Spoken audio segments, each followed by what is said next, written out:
allegiance to the flag of the United States of America and to the republic for which it stands, one nation, under God, indivisible, with liberty and justice for all. Please call the roll. John Marshall. Here. Rich Dent. Here. Joe Sanders. Here. Sam Davis. Here. Chad Jeffries. Here. Laura Sauer. Here. Here. All right, all members are present this evening. As far as a agenda completion, I guess, 20, if anybody in the audience is here for 2607, the workshop on the 3-lot subdivision at 900 South Main has been pulled from the agenda per the petitioner, correct? Per staff, all right. So that will not be heard tonight. With that being said, the next item of business will be approval of minutes. Minutes in our pack. Any questions, comments? So move for approval, Mr. President. I'll second that. Motion in a second for approval. Any further discussion? Seeing none, call a roll, please. Rich Dent. Yes. Joe Sanders. Yes. Chad Jeffries. Yes. Dan Haley. Yes. Laura Sauerman. I'll abstain. I wasn't there. Mike Conquest. Yes. John Marshall. Yes. Okay, there's no old business tonight. New business, 26-05, RDM 6 LLC, petitioner owner. Requests a site development for an industrial building at 11120 Virginia Street.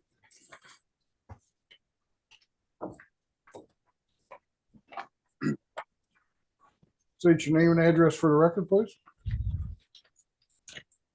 Evening, my name is John Messina with DVG Team, 1155 Troutline Road.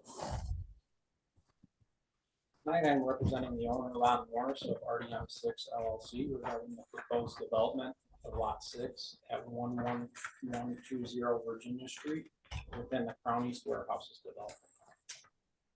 Give you all a synopsis of the project today. In November of last year, we appeared before the Board of Zoning Appeals to request 2 minor development variances necessary for this site layout. These variances included a reduction in the front yard setback from 30 to 22 feet to allow for the sidewalk construction.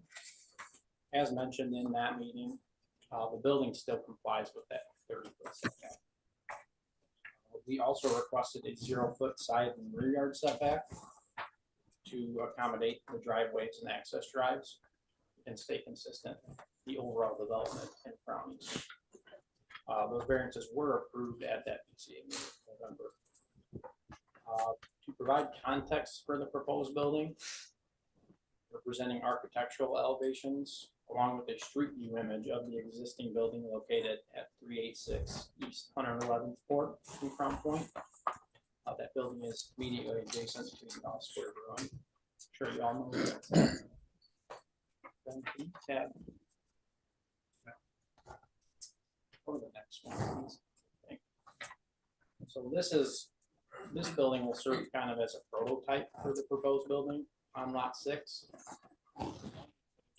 You will see on Lot 6 is the color scheme. So that copper bronze will be swapped for a terratone. It's kind of like a lighter bronze color.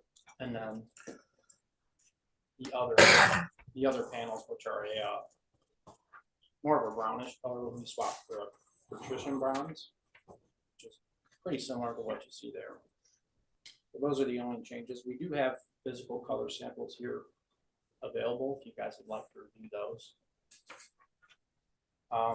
The landscaping plan mirrors, again, what you see here and the overall development. We did attend the January tree board meeting, and we received approval contingent upon reallocating the 15 parking lot trees as mentioned on that landscaping plan there. Happy to work with the tree board in the upcoming March or April meetings to allocate those trees. We did submit a full engineering package to the city. Received stormwater management approval by CBEL on February 2nd.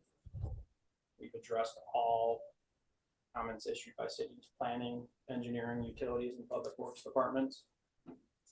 So the site has been designed to comply with all applicable drainage, utility, and access standards. One thing regarding access, a filed and reported driveway license agreement has been implemented to establish the shared driveways between the south line of lot 5 and the north line of proposed lot 6 to allow for that shared drive and access. At this time, all outstanding review comments have been addressed. With that, we respectfully request site development plan approval to allow this project to proceed with permitting and construction. That is all I have tonight. I'm happy to answer any questions you all may have. Okay, thank you. Josh? Petitioner is requesting site development to allow a 10,458 square foot office building in I-1 industrial. Property is located at 1120 Virginia Street in the Crowley subdivision just to the west of I-65. Parcel is bordered by I-1 industrial on all sides. If approved, the structure would be an industrial use building in which the structure, materials, and impact are consistent with development needs.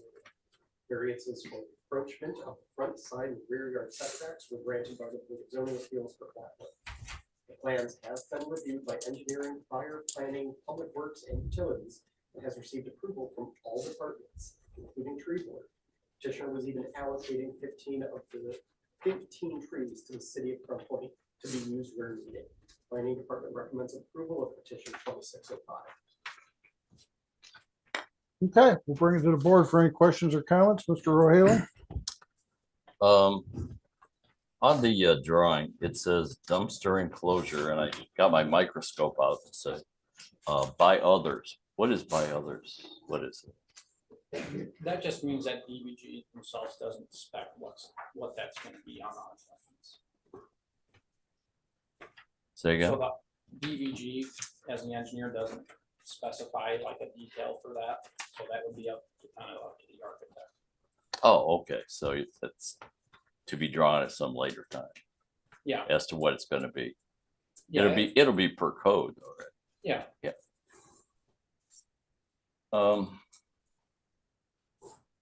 The shared driveway, tell me about that on the south, So it was executed in 2019. on lot 7 to the south. It's an agreement between lots 5 and 6. Oh, on the We're north lots- side, This is lot 6. Lot 5 is the one to the north. okay. So you have a shared agreement in place on the north side, It's to adjoin the driveways on the north. on the north side, yeah, Okay. it's not on the south. All right, so we're good there. The driveway on the south is only 12.5, so that's gonna have to be a one-way. Because you need 24 feet for a two-way. Correct, yeah. So are you gonna mark that with arrows or something? We can mark that, yeah, that's just. Or more- signs? You probably got signs at the front, so you don't have people going. Yeah, we can mark that as a one-way. That's more so just for maintenance, really. Don't anticipate that being used, because it doesn't go through. I'm just saying code is 24 feet for two-way and you only have 12 there, so you Yeah, only got one car that can make it through there at a time, so you're gonna have to mark that. Mr. yeah, Haley, we can do that. what he's saying is that drive aisle, upon further review, it doesn't even go all the way to the road. It just goes to the end of the building for maintenance purposes. Oh, up here? Yeah, Oh, okay, all right. So it's Okay, basically so it doesn't go out to the street. Correct. It's just a Okay. maintenance drive aisle essentially for them to get to the side of the building. Yeah, I couldn't tell by the grading. Okay, so we're good. And then signage, what do you got for signage? right now, there's nothing proposed for signage. I'm sure. It's just gonna be on the when owner building? Gets a leasing, it'll be happy to comply with all. You don't have any room now that you reduced the front down for any kind of sign in front there. And I don't think monument signs are even allowed in there. As I recall. In that industrial park in particular. Yeah. I really have to verify that. I think it's small for that type of- Well, this is your opportunity if you want to do something with the setback. You know, we don't want you to come back here in a month or two and say, hey, you know, we want to put this big monument sign out in the front. No, I don't, there won't be a monument sign. We'll be most likely on building. All right, we're all set then. Thank you. That's all I have, Mr. Marshall. Anything further from any other board member? I mean, this is a pretty standard Ron Morris building, to be honest with you, so. And this may seem like no big deal, but one thing that I noticed, I understand the parking in the back because you've got limited space and you probably got semis coming in there and they need some room.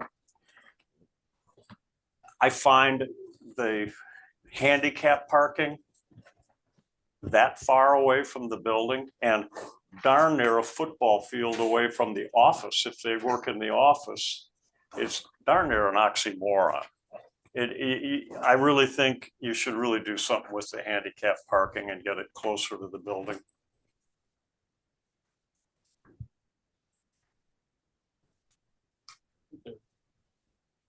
Maybe it's some opportunities to do that. Yeah, I don't know where you put it, but yeah.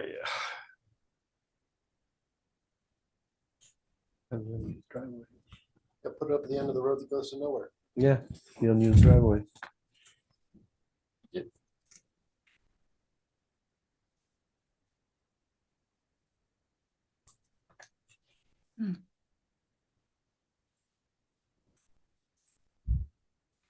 We could likely squeeze it somewhere along that north sidewalk on the building. That is 30 or 40-ish feet. It's small.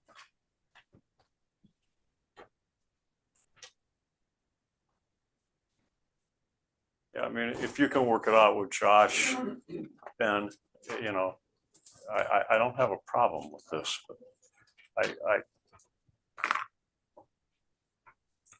I'm not handicapped, so I don't know what it's like, but I'm sure if you're, you know, that's a pretty good little hike. Yeah.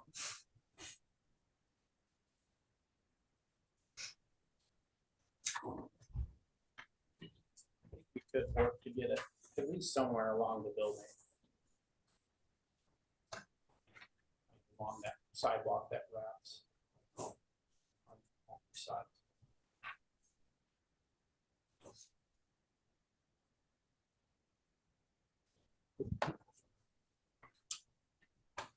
Satisfactory. Mr. Douglas? Huh? Is that answer satisfactory?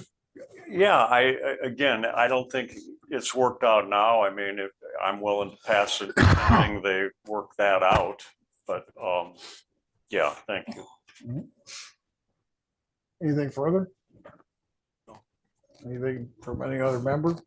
I just want to mention that I appreciate Mr. Morris's continued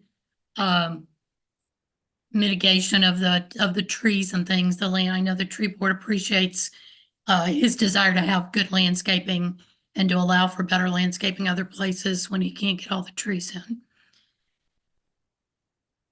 I agree with you, so.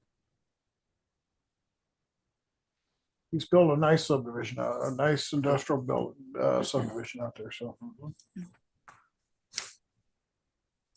Anything further? I have one. Go ahead. So this is more, I guess, a question just to kind of, because that lot that you're planning on building, that's used for outside storage right now, right? It is, yeah. And is that kind of the thought, this end user is gonna take that stuff and move it inside, or are we gonna?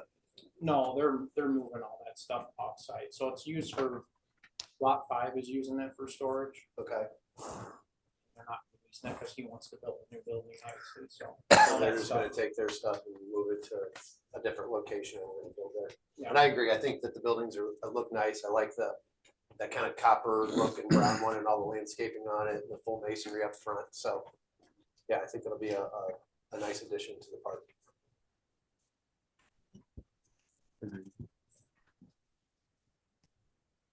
Anything further? Sure, I entertain a motion. I'll make a motion to approve petition 2605, subject to working out the dumpster design and location with staff and some type of additional resolution to the handicap parking spots. And a stipulation that no signs other than on the building be made. That's my motion.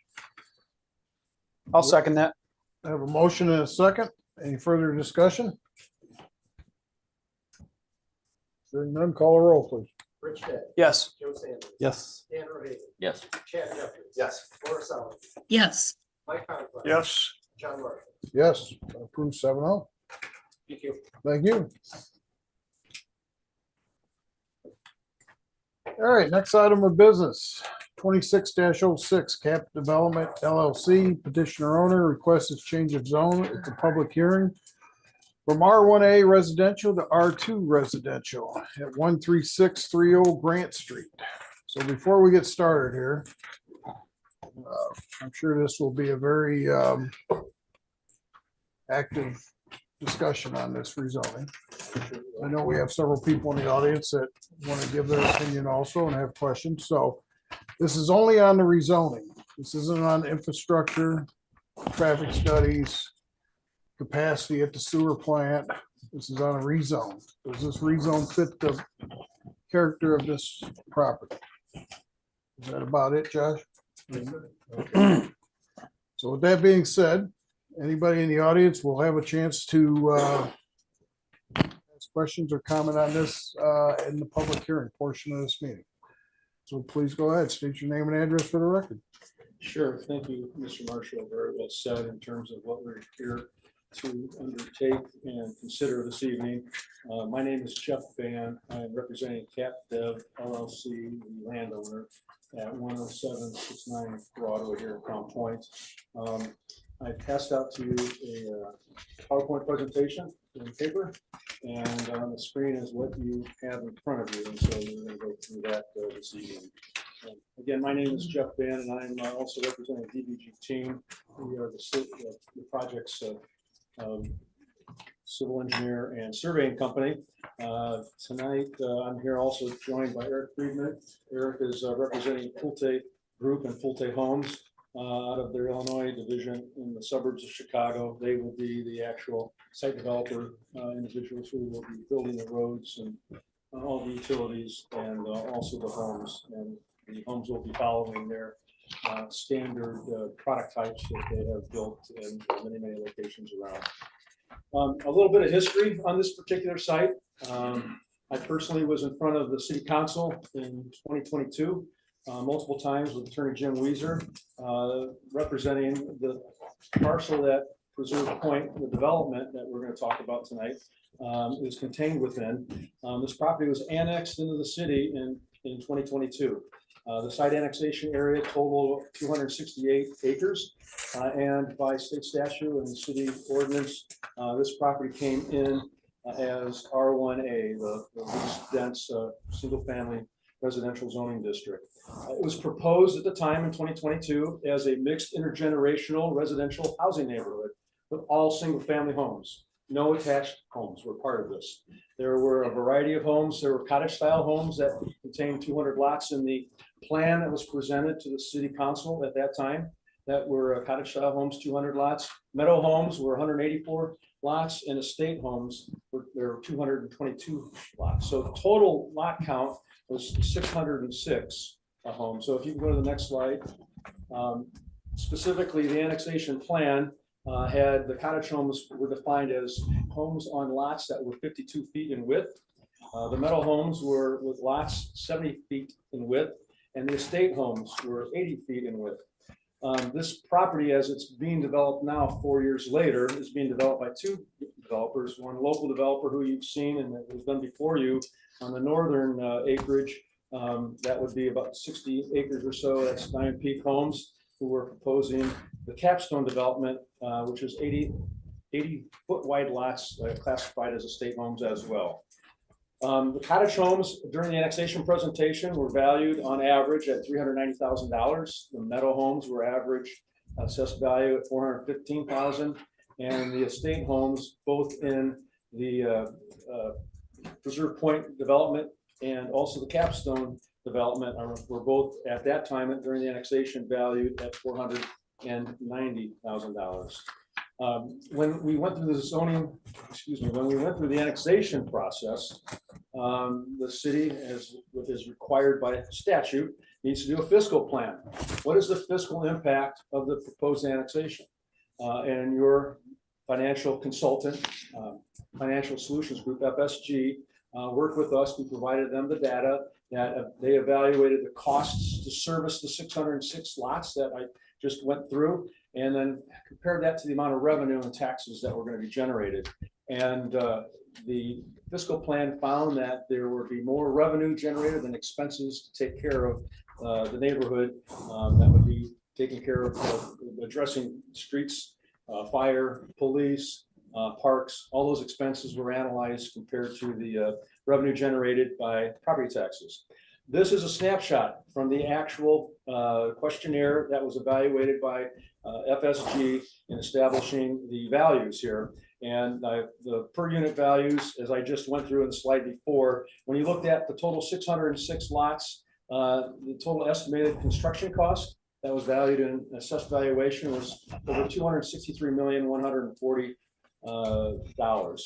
So that was what was the basis of the positive impact that the annexation of this Preserve Point parcel had during the annexation process.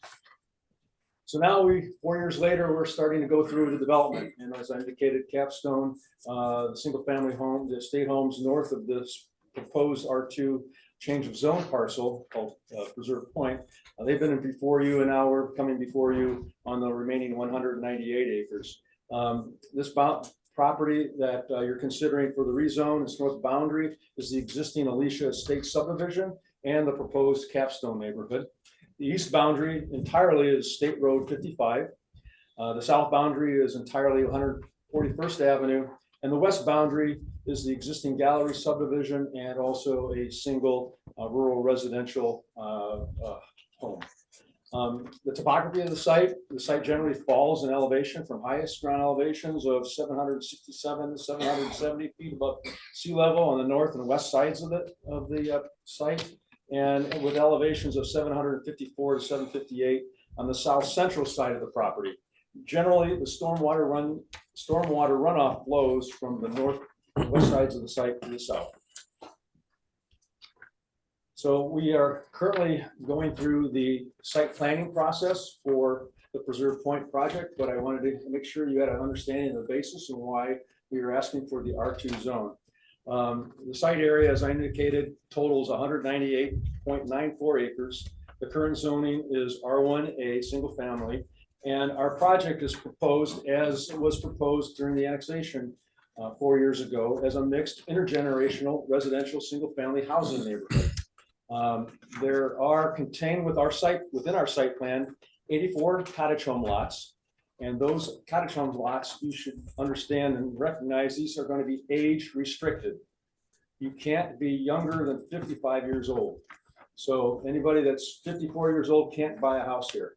And if there's any specific questions to that, Eric will be able to address those. Age restricted. They're really driven to address and serve what we think is a very strong need to service senior citizen buyers in the Crown Point community. The Meadow homes are 260 lots. The estate homes, there's 129 lots. So there's a total of 473 lots on the Preserve Point project parcel. And when you add that into the Capstone estate homes of also 129 lots, there's a total of 602 lots. So if you can kind of think about those proposed back in 2002 to today, there's 4 less lots in the current total Preserve Point Capstone development area. And in meeting with the city's planning department, the Preserve Point project and development team, together with the city, recommended that we come before you with an R2 zoning classification for single family homes. The Preserve Point neighborhood, you can kind of see the areas that are purple are the estate homes. There are 129 in total, roughly half on the northeast corner that's adjacent to State Road 55 and the Alicia Estate subdivision. And then the other half is on the southwest corner of the site. You can see the other purple section as well. The estate homes, and we'll get into these a little bit more in detail. Pulte Homes have 6 total different home products, some of which are ranch 2 of which are ranch, 4 of which are 2-story. And they have a range of sizes, and we'll get into the details of those here as we go through the presentation. The meadow homes are the light blue colored area. That is totals 260 lots, and there are 5 housing products that will be proposed and constructed on those. And then the orange or salmon color, whatever you think that is there's 84 lots with 4 different ranch only style of homes. Speaking a little bit more in detail about the overall development plan, the access points, there are 3. There is the main entrance, looks like it will be on the State Road 55 entry that lines up with 137th Avenue. That little off into the white between the light blue and the purple on the right hand side of the picture. That is existing 137th Avenue. That will be lined up with our new 137th Avenue. We have a main road access also off 141st Avenue on the south side. And then to the northwest corner of Preserve Point, there is a connection into the capstone that will eventually lead out to 133rd Avenue. So there are 3 points of access to access this development. The cottage homes that you see here have been sized for 55-foot lots. The proposal that we had in 2022 called out as 52-foot wide lots. We are proposing 55-foot wide lots in this plan. The meadow homes are proposed at 70-foot wide lots, and the estate homes in the Preserve Point are proposed at 80-foot lots, as is the capstone estate homes as well. The home values are more than what was proposed in the fiscal plan of 2022. Cottage home values will be their base beginning will be around the $420,000 range. The meadow homes will be at $480,000, and the estate homes will have a base of around $570,000. The capstone estate homes are going to be in the $650,000 range in total. There are 4 park areas that are on this drawing that you will see in green. Why don't you go back to the other one? There we go. Up in the upper right-hand corner, that's park area number 1. That's what we call the Nature Preserve Park, which will have a trail going through it and some benches and some educational plaques that will talk about what you typically find in nature, because there are some woodlands that will be retained and preserved in that corner. Park number 2 is in the big center. You see a big pond, big lake with a active play area on the right-hand side in the middle, where there's a little bump out into the lake. We'll get into the park plan a little bit more in detail. But generally speaking, that is a very, very large lake that is larger than, much larger than even the Sarma Woods Lake that the city built as part of the park improvements there. We'll show you the next slide. Park number 3 is just to the south tip of that lake. You will see between the 2 ponds is another green area. That is an area that's about 250 feet wide by about 400 feet long. And that will be what we call our Fields Park. And that's going to be just an open field for kids to play baseball, lacrosse, soccer, use it as they see fit. Fly a kite, run around chasing your dog, that type of park. And then Park 4 will be around the other pond on the south end. And that's going to be dedicated as a pollinator park that's kind of native floral vegetation. And that will be how it is planted. And then lastly, utilities will be accessed where they are located up on 133rd Avenue. And our design team is working with the capstone design team and making sure that both neighborhoods are adequately being serviced with capacities of water, sewer, storm, and that we look to be able to provide extensions for other properties that might look to ask for utilities to the east, to the west, to the south. Getting back to the Preserve Points Lake Park. Just to kind of give you kind of an order of magnitude of scale, to the right-hand side is an air photo of the Sarma Woods Lake Park. And you can see the lake as in terms of size. This photo is the same scale as the colorized site plan. And you can see just in comparison, the enormity of the lake in Preserve Point compared to what we all thought and think the Sarma Woods Lake is. The Sarma Woods Lake covers a ground area of about 4.35 acres. whereas the top of bank perimeter area comparatively to the Sarwin Woods Lake is 15.75 acres, nearly 4 times the size of what you see there. And we've had some discussions with the Parks Department about the programming of this park area and in the parks in general throughout the Preserve Points project. So as we talk about parks, we created a park plan. I did go through just a little bit ago the 4 different parks, the Nature Preserve Park up in the upper right-hand corner, and then the lake park that we have. There are trails that will be walking trails that will be around the perimeter of the lake park and also the Fields Park going to the Pollinator Park. The total length of walking path is 1.3 miles. I mean, you can walk around this twice and be done for the day, which I think is a huge amenity. You don't have to walk on a sidewalk in front of anybody's houses. You can walk through the parks in order to get your 10,000 steps or a good part of your 10,000 steps in for the day. We have proposed a very nice landscape median that connects Grant Street down 137th Avenue that tees into the active area of the lake park. And we'll get into that in a second. And then we provided some parallel parking along that active park area adjacent to the lake park. As you can see on the bottom right-hand corner, we kind of scoped out a couple of different layouts of soccer fields. There's a couple U8 soccer fields and also U10 soccer fields fit adequately in that Fields Park area. So if you go to the next slide, that's kind of a blow up of the Lake Park active area. So in just speaking with the Parks Department and the kind of park needs, certainly open play area was a big need, which we provided in the Fields Park. But then what we have here is we've got against the road from 137th Avenue, active playground equipment for 2 different age groups. Area 1 is a playground for kids in the 5 to 12-year-old range. And then we would program to the south side of the gazebo playground area and equipment for kids more toddler age, 2 to 5 years old. And having a gazebo that would be there separating the 2 park areas for parents and maybe even newborn children to be out from underneath the sun and in shade, but also have a place to be able to not just watch and look out for your kids on the playground, but also turn around a little bit and see what's going on in the lake itself.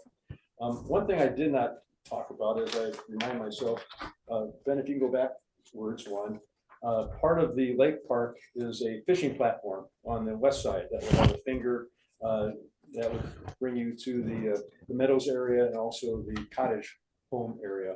So we think that's unique. Other than what was built just recently by the city at Sarwin Woods Park, this would be the second fishing area. And it's not a pier. We think that we would have a more of a handicap accessible platform where people could access the lake and throw out a line and catch a fish.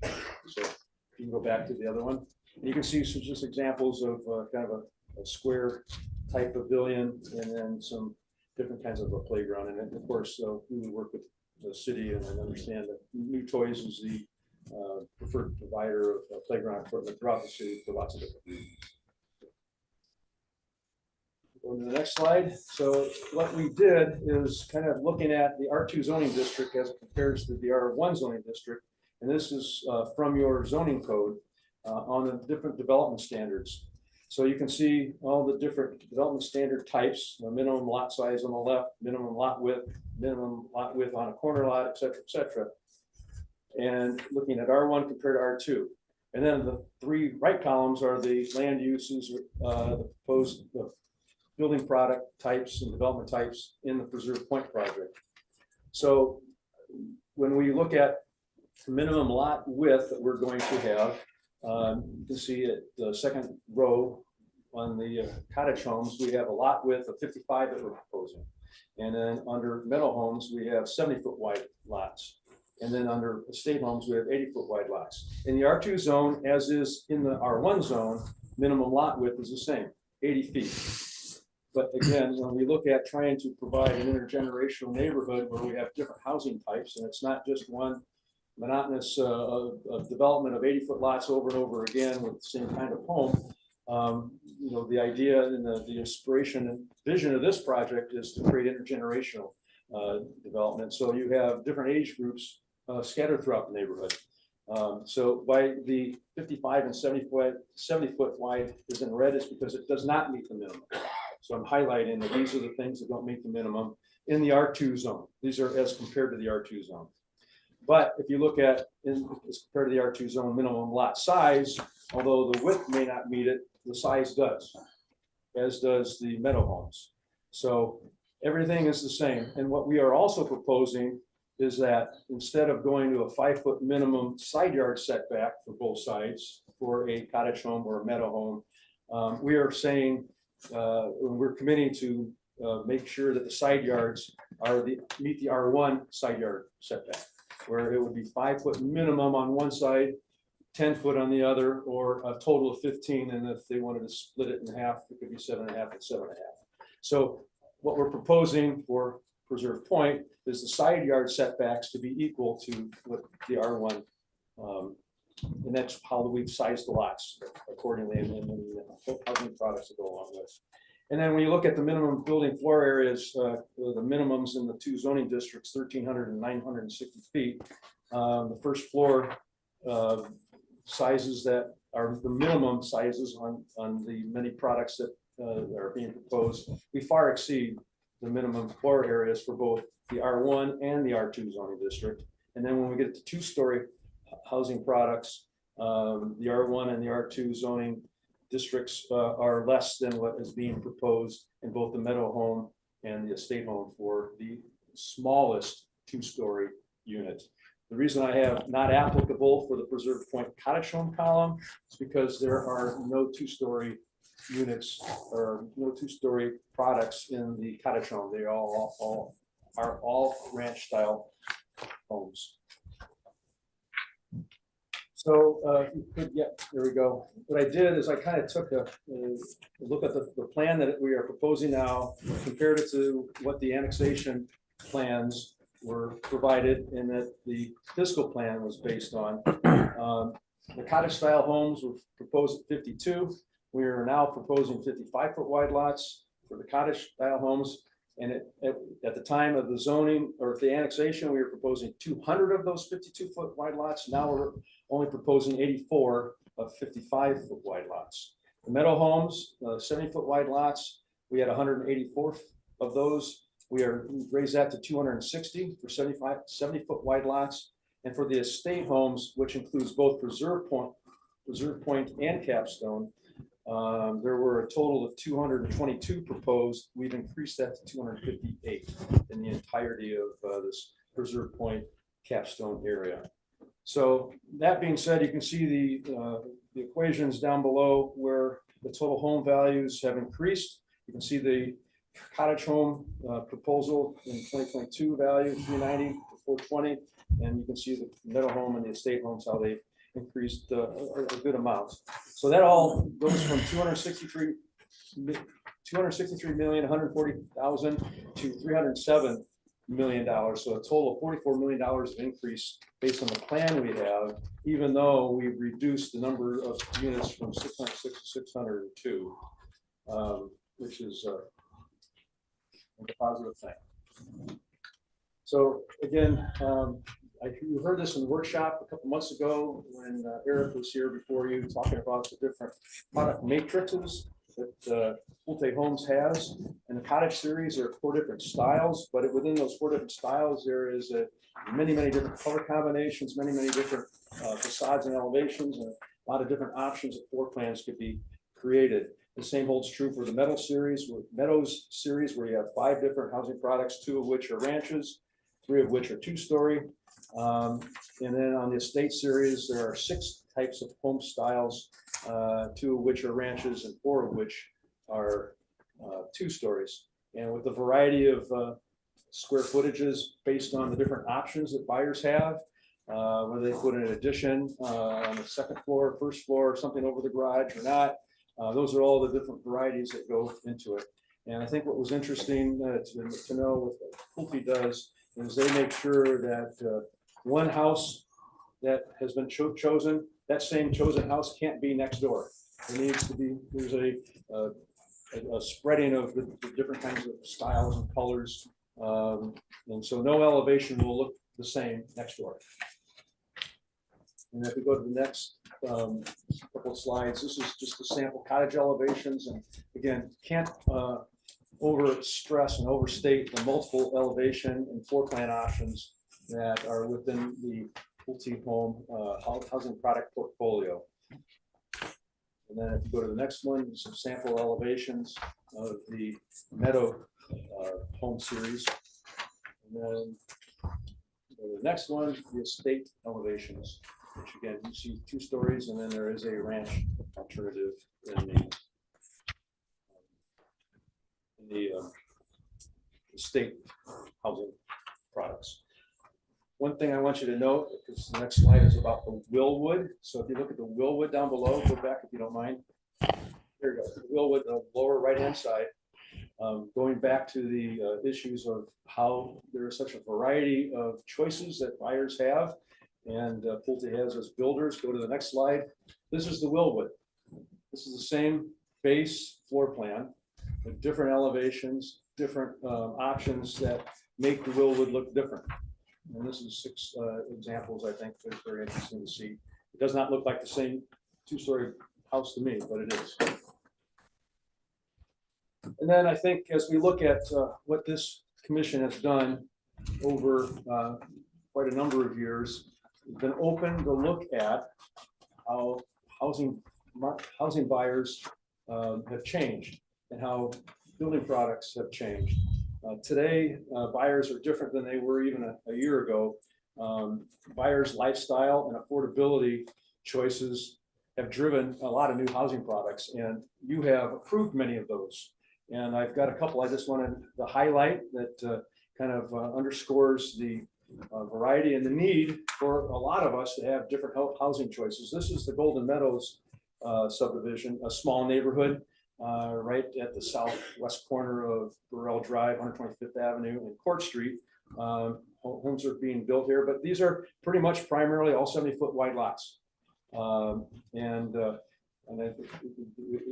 The homes that are being built in there are very, very nice, and they provide a great value to the people who are living in and have bought them. In Ellendale, the neighborhood I live in, a 430-acre mixed housing product development, many, many different housing types, some that have attached units as well. But in this corner, at the southeast corner of the development, you have a number of lots that have a lot of different widths that are small. You have along Lake Street, up in the upper right-hand side, all those lots north of Mayfield are 45 feet wide and 40 feet wide. And then south of Hayfield on Lake Street, all those top 2 are 53 feet wide, and then a couple of them are 60 feet wide. And then everything between the lots on Lake Street west, all those are primarily 45 feet wide and 53.3 foot wide. So if we go to the next slide, I think this is a great example of how a variety of housing types, a mix of housing types, works excellently from an economic perspective and preserves property values for all involved. This window shows those that area that I just got done talking about at 121st Avenue and Lake Street. But if you go further to the left, where Betty Court South is listed there on the far west end of Hayfield Drive, those are 80 foot plus in width, and they're right next to the 53 foot wide units, and those are $750,000 houses and more in that area. So the lot width does not correlate to house value in this example. Go to the next one. So this is the Hamilton Square Pentwater area. When you look at houses along Vermont Street in Rhode Island, you have everything on Rhode Island is 55 foot in width. Everything on the west side of Vermont is 55 foot in width. Everything on the east side of Vermont is some lots are 37 feet, some are 36 feet, some are 44, 46, etc. On the west side of Rhode Island, those lots are single-family 80-foot wide lots. So in right next adjacent proximity. Again, this is a 220-acre mixed housing development on the east edge of the city. At least it was at the east edge when it first was developed. And I would also, one thing I didn't state on Ellendale, Ellendale was, when it first developed, was the west edge of the city. And so we are currently, the Preserve Point is on the south edge of the city. So I think our location is no different than what has been developed over the last couple of decades here. And if you go to the next slide is another section of the Hamilton Square Pentwater area, where there is a cluster of everything, just like what we are doing with Preserve Point. On the north side of 117th, all that neighborhood is 80-foot wide lots. On the south side of 117th Place along Georgia and Carolina Street, they're all 70-foot wide lots. And everything from Rhode Island and Vermont, north of 117th Place, those are all 55-foot wide lots. So, I mean, that's exactly what we're doing here at Preserve Point. And again, this was at the east edge, and quite frankly, to some extent, still is some of the east edge locations of the city. And then lastly, another comparable development is Regency. This is immediately to our north, the Capstone / Preserve Point site.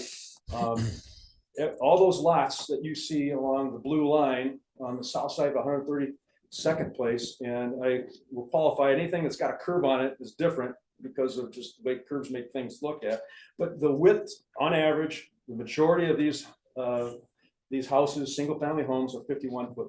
This is right next door to us. So this is in our neighborhood, and this has worked. There's not a decline in property values.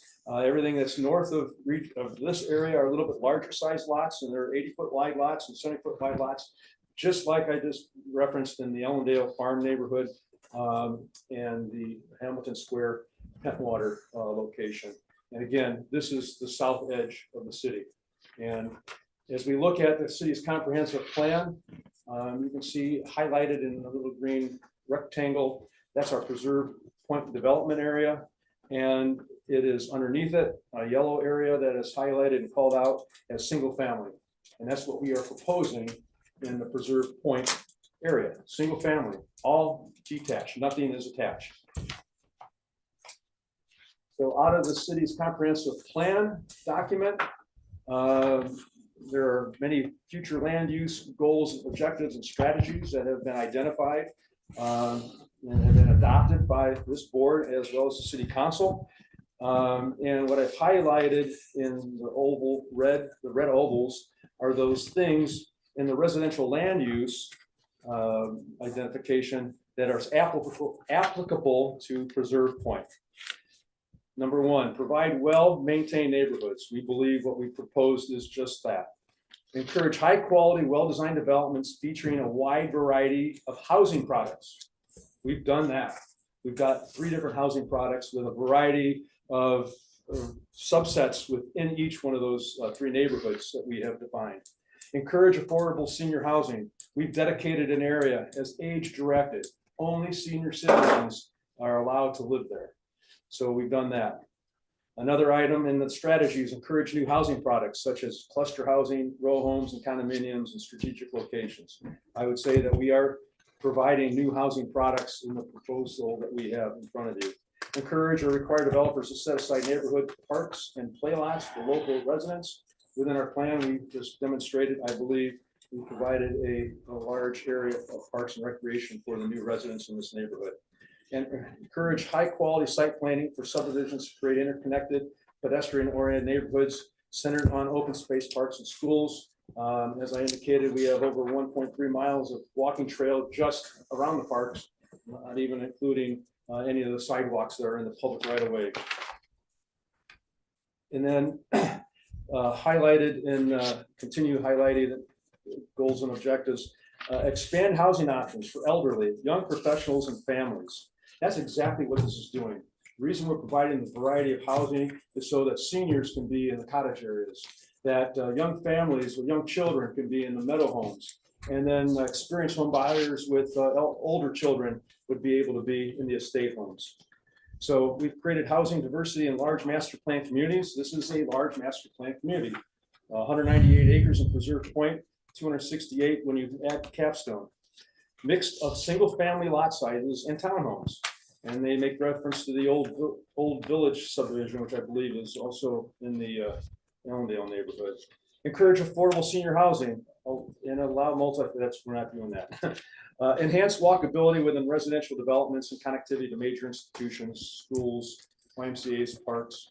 From the north side of Preserve Point, by walking, you could get to Yuki within a 1 mile walk, which isn't that far.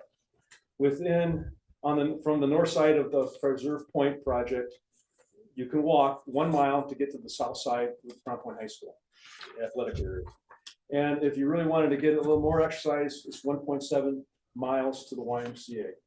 So we believe we've provided the environment, the development that I think hits a bullseye on these things that you have approved and identified as key and critical to the future land use of the city. And lastly, we have provided what we believe are very strong arguments to meet our findings of fact. And you can go to that one. And I apologize for boring you with the reading, but the change of zone is consistent with the comprehensive plan.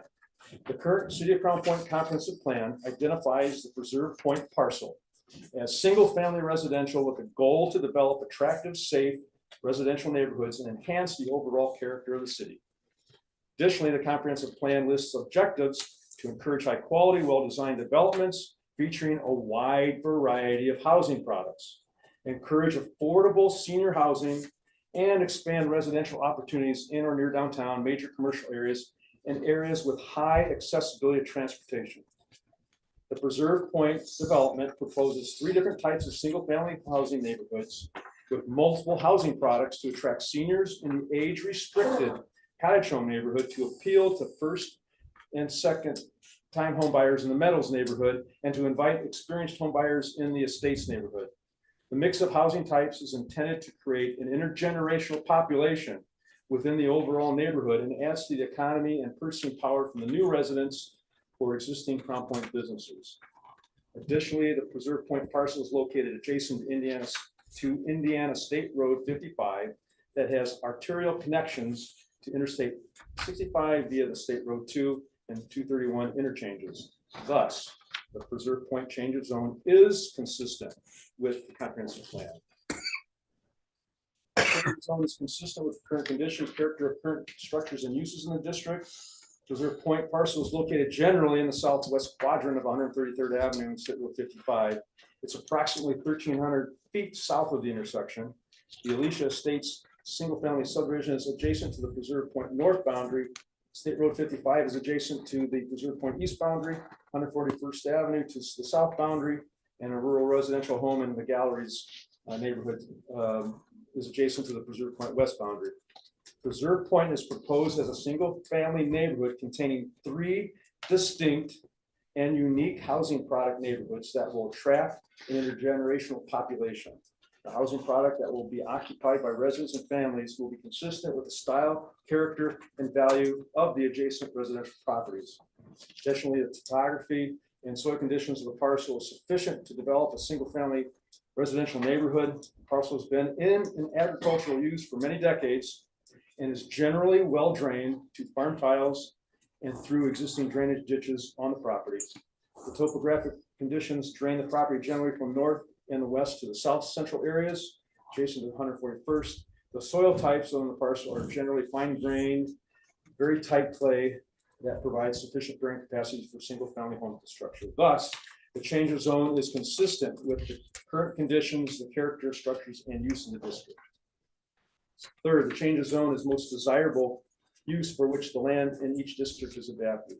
Preserve Point is proposed as a single family neighborhood with an R2 zoning district classification to allow for a single family neighborhood containing 3 distinct and unique housing product neighborhoods. The housing products will be occupied by residents and families that will be consistent with the style, character, and value of the adjacent residential properties. The 3 housing products include a cottage home, age-restricted neighborhood that will be marketed to seniors. The cottage home products are designed with smaller lots and reduced maintenance building construction products. Reduced landscape and house maintenance is the product demanded by seniors as those senior residences age and have reduced ability for large lot upkeep. The second housing product includes a meadow home neighborhood with single-family homes that are designed and marketed to first and second-time home buyers. Homes in the Meadows home neighborhood range in size from a total of 1,683 square feet to 3,054 square feet. The Meadow home neighborhood will be attractive to residents just starting a family and with young families. And the third housing product includes an estate neighborhood with single-family homes that are designed and marketed to experienced home buyers. Homes in the estate neighborhood range in size from 2,213 square feet to 3,878 square feet. And these areas will be attractive to larger families, older children. The change of zone is the most desirable for which the land in the district is adapted. Change of zone conserves property values through the jurisdiction. The home values for housing products in Preserve Point will add to the overall assessed value to the Crown Point community. The base home product assessed value for the entire Preserve Point capstone development will add approximately $307 million in assessed value to the city. The specific home values in each of the three Preserve Point neighborhoods include cottage homes ranging in value from $420,000 to $550,000. Let me say that again: $420,000 to $550,000 per home. The meadow homes range in value from $470,000 to $570,000 per home, and the estate homes values are in the range of $570,000 to $720,000 per home. What's interesting to note is the average 2022 estimated home value in Crown Point is between $346,000 to $348,000 per home. The median home sales prices is between $330,000 to $378,000. The home values proposed in Preserve Point greatly exceed the 2026 average home values and home sales values. Thus, the change of zone conserves property values throughout the jurisdiction. And lastly, the change of zone represents responsible development and growth. There are numerous planned mixed housing product single-family home neighborhoods that have been approved by the City of Crown Point Plan Commission and developed within the city. The Ellendale Farm Development is a master plan mixed housing product single-family home neighborhood located on approximately 430 acres on the west edge of the city. The Pentwater Hamilton Square Development is a master plan mixed housing product single-family home neighborhood located on approximately 220 acres on the east edge of the city. And the Regency Development is a master plan mixed housing product single-family home neighborhood located on approximately 140 acres on the south edge of the city. All three of these existing developments have been successfully developed on the edges of the city over the past 20 plus years. All three of these existing developments have provided a great variety of housing products to the City of Crown Point community and have helped fuel the city's family and population growth. And as a result, this population growth has been at the root of the city's commercial, healthcare, and recreational development that brings jobs, community wealth, and improved quality of life. The Preserve Point development, together with the Capstone development, contains approximately 270 acres, a parcel similar on the edge of the city's boundary and similar in size as the Ellendale Farm, Pentwater, Hamilton Square, and Regency developments. The three housing neighborhoods proposed in the Preserve Point development will meet or exceed the housing and property values in the three previously developed neighborhoods, and like these, will continue the development of quality commercial, health care, and recreational development that has made the city of Crown Point a desirable community to live, work, and play in all of Northwest Indiana. The change of zone thus represents responsible development and growth. So that was a lot to share. I appreciate your patience and your attention. And myself, Eric, and his team are here to answer any questions you have about Preserve Point, and hopefully you find that the R2 zoning is the appropriate zoning for this area to allow for the project as we have presented it in general to occur. So thank you very much. Thank you. Josh? Sir. Adaptive LLC is requesting a change of zone for an area just to the west of Grant Street, south of 103. Subdivision. Current zoning for the property is R1A residential, with the proposed change going to R2 residential. Property is surrounded by R1 to the north and unincorporated residential and agricultural to the east, south, and west. Future land use map calls for this area as single family. The property was annexed into the city in 2022 with R1A residential zoning. Since then, there have been workshops as well as potential review, which have received favorable responses from the commission, but no official votes or approvals have been received. Going from R1A to R2 residential would mean a reduction of lot sizes from 15,000 square feet to 7,200 square feet, and a lot width reduction from 100 feet to 80 feet. Prove the petitioner is looking to seek approval for variances from development standards to allow 70 and 55-foot lot widths. At the previous workshop, the plan commission stated that they would not support lots that are less than 60 feet. All notices have been properly sent by certified mail, and the notice has been published in the newspaper. Planning department has received no calls of registration or support. All right, thank you. Now, before we bring it to the board, just so everybody's clear in procedure, now, if this gets recommended to city council tonight for rezoning, they have to come back to the BZA for the variances on the lots widths, correct? That is correct. So the only thing we can recommend tonight is 80-foot wide lots on R2. You can put conditions on any approvals limiting the number of variances that are received. So we, We could put a hard number on. Correct. so how about the BZA says they don't want to do that, so they want 50-foot lots? Yeah, how do we, who's in charge? Is what I'm The trying to. plan commission and the city council. The city council upholds the recommendation. The BZA cannot overturn it. It doesn't have to even come to BZA. So they would still have to come to the BZA just to get the variance. Okay, and if BZA says, no, we're not gonna approve a 50-foot lot, what happens then? Then it's not approved. You guys can put a condition on how many they can request, but it doesn't mean the BZA has to approve it. So that just dies? It's just dead? Essentially. What about The new zoning. the zoning, the conditional zoning? But the existing zoning would remain.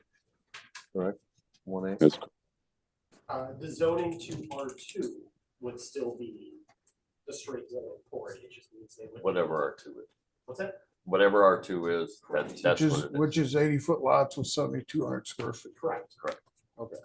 I'm just trying to figure out the order here. Yep. You confused me there for a moment, so. Sorry.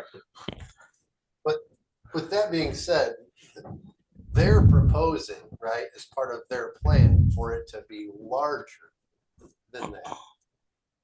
Right, like this is their proposal. They've got 7425 as opposed to 7200.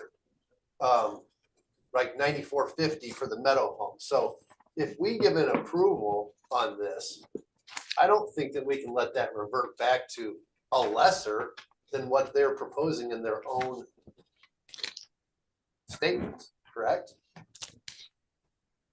Well, I mean, If I might add something, is it Joe? listen, Mr. President? Process, I understand, yeah, and that's what I'd like to. Joe wants to. Go ahead, Joe. Yes, Jeff did a nice job on a presentation, but this is just a zone change tonight. We're not approving the plan or the subdivision. He has come in, as the board knows, they have come in for subdivision approval. So let's, I know they did a nice presentation on the number of lots and the sizes, but it still has to come back before the plan commission for approval. Somewhere down the road. Right, but we're talking about the width of the lots. It's gotta go. Correct. I understand. I mean, if you want to put reasonable conditions or let them come into the BZA, but if they're making a commitment, but that commitment would be what you'd want to adopt as any condition for the acceptance of the a recommendation to the council. So I have a question for Joe, saying that if we were to approve R2 zoning, if we were to approve that tonight, it's by the book, it's what the book says, right? The ordinance book. It's what the book says, although the petitioner is, from what I heard, they're obligating themselves to develop it at a certain square footage. Is that correct, Josh? Yes, that is correct. And it's larger than what our ordinance would require for an R2. The square footage is, the lot width is not. But the square footage would be. Yes. Yes. All I was trying to do was get it clear in everybody's head what the procedure was, and I'm still kind of not clear here. Who's running the show here? So, Well, if you approve an R2 zoning district, they're going to be allowed to develop an R2 zoning category By the book. by the book. very good. And then it comes, you're gonna apply to BZA, Correct. For only two, the two okay? variances you see highlighted in red. But if lot width, BZA says no, then what happens? Then we gotta go back to the drawing board. But you're stuck with R2. You're stuck with the Stuck with R2, with the, book R2. Yeah, that's what we're asking. We're asking for by the book R2. We're not asking you to, we're presenting to you so that, I mean, somewhat of a. You're trying to give us additional information. Exactly right. And we're gonna be in front of you at some point, again, on the subdivision, and to have a little bit of a background of how we got to where we're at. You know, 2 months ago, we were in front of you with 52-foot wide lots. We heard what you said about 60-foot wide lots. We decided, well, let's go with the R1 side yard setback and let's increase the lot width a little bit. And one thing I did present, because I didn't want to get too technical, but these are deep lots. These are 135-foot deep lots.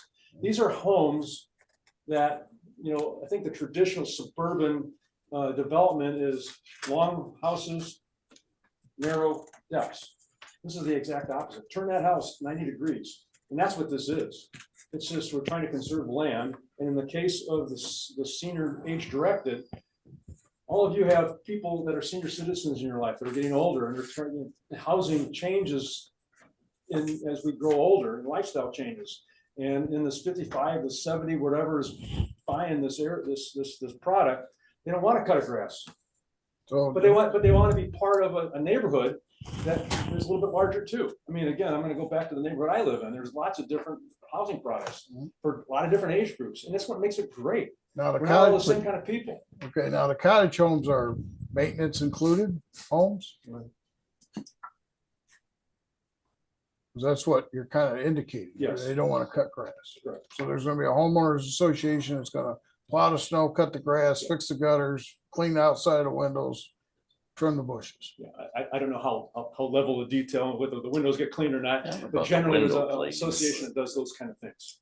I'll I say- don't get into those details. Okay, so that's the plan, is to have maintenance-free 55-foot lots. Right. That's your plan. Yeah. Okay. So Thank you again, for the with clarification. R1 side You yard kind of zoning didn't say that in your presentation. so standards. What's that? You didn't really indicate that. I did not get into the HOA kind of stuff. Okay, well, that's fine. I understand. I- Okay, we have any other, go ahead. I want to be clear. Like, you asked, so Joe, help me again with the procedure. He comes here tonight, we vote on it, R2, it's by the book, if we put no conditions on it. Then he That's goes correct. to the BZA, or is that this next to the council? This recommendation would go to the council. If the council approves the R2 zoning, then they'd have to choose if they're coming to the BZA. It sounds like they're gonna come to the BZA for 2 lots. Yeah, after that for the variances. Correct. Yeah, We will- Right. The This zone. is- We will not file an application for the development standard variances for the 2 lot width variances until the city council has taken action. And Right. approved it. I mean, if they deny it, then it's a different path, but assuming there's approval stuff, that's kind of procedurally what will happen. That's assuming we give a Assuming you recommend, assuming that we give you a favorable recommendation 100%. tonight. Right. Okay. So it's zoning, BZA, plan, Correct. Right. all with R2 all the way through. Correct. If we. All- If you recommend approval, Then on the Council do council whatever they want with it. conditions on approval? That lot size conditions, does that override the zoning? We're just straight across, We're gonna take whatever the recommendation is from the plan commission. Right. Affirm or Modify or deny. Right. It's favorable, unfavorable, or no recommendation Right. at all. Right. you No know. recommendation. I have one other question. Well, we're gonna bring it to the board, so go ahead. Oh, I'm sorry. Go ahead, Mr. Wright. You okay? Yeah, I'm good. Um, I was gonna call on you first anyway. so. there was a fiscal plan prepared for this annexation. There was. I never saw it. So 2022. The Plan Commission doesn't see it through the process. I mean, it's information that's created for the city council to decide whether you want to bring this into the city limits or not. If the fiscal impact is negative, then the city is going to say, no, I don't want to take it in. I'm not going to take it. Oh, that's their decision. It's down the their road. decision. Gotcha. What would have been nice to see. I want to add to to the financial impact, because I thought of this when you were talking about it. Mhm. When you said it covers the expenses, does it cover it by $1, $1,000, $10 million? What's it? Yeah. Because my thinking here, you know, my life in Crown Point won't change if this gets built or not. So for this to come in, take advantage of the amenities that we've provided in Crown Point through all of our taxes without giving us a substantial financial boost to pay for roads and parks and sewers. And Police, don't fire. get into the sewer thing. Well, we do But- have a system but- development charge for the sewers and the park impact fee for the parks. Yeah, but what I'm saying is when it's new, there's no maintenance. When it's 10 years old, the roads are falling apart. We got to fix them. What is the financial impact in 10 years? That was part of the fiscal plan. It's not just today, it is over time. But is it positive or does it turn negative at some point? No. Because if it was all- turns was all negative, positive. I wish I didn't want to get into, I wasn't planning on getting into the discussion of the fiscal plan, but it was positive over time. It had great amount of fees. I think it was $4 or $5 million worth of just sewer connection charges. Mhm. Do the math on the 602. well, I'm not talking about now. I'm talking about 20 I years. understand that, but the property tax is being paid by these homes over the next 10, 20 years. They look at the expenses that are going to be incurred by the city, plowing streets, fixing potholes, mowing the parks. Well, you know, the sewer's gonna collapse. We What's gotta that? fix, you know, there's gonna be a sewer blowout or a water line break. So, I mean, what, you know, There was an evaluation of sewer rates and how the sewer revenue by this project over time, every time you pay your monthly bill, and how does that revenue compare to the expenses to fix a blowout of a sewer or a water main break? All those things were assessed and it was all positive. It was nothing, Well, there was no negative. I guess my question is, you know, I live in Crown Point because I think it's great. And I think this developer wants to come to Crown Point because he wants to sell Crown Point. But I think he needs to pay for what we've already provided. And I haven't heard what he's doing yet. Other than to take advantage of the things that we've provided. Well, the developer is going to be paying for building these new pieces of infrastructure. And the property taxes are going to be are there to take care of that infrastructure when it comes to general fund stuff like roads and parks. When it comes to utility stuff like water and sewer and storm, there are water and sewer and storm rates that we all pay to take care of the maintenance. And those things were evaluated in the fiscal plan. But we're an advisory body. Yes. Should we not take the fiscal ramifications of all this into consideration before we make a I recommendation? don't think that, I mean, this is Jeff's opinion.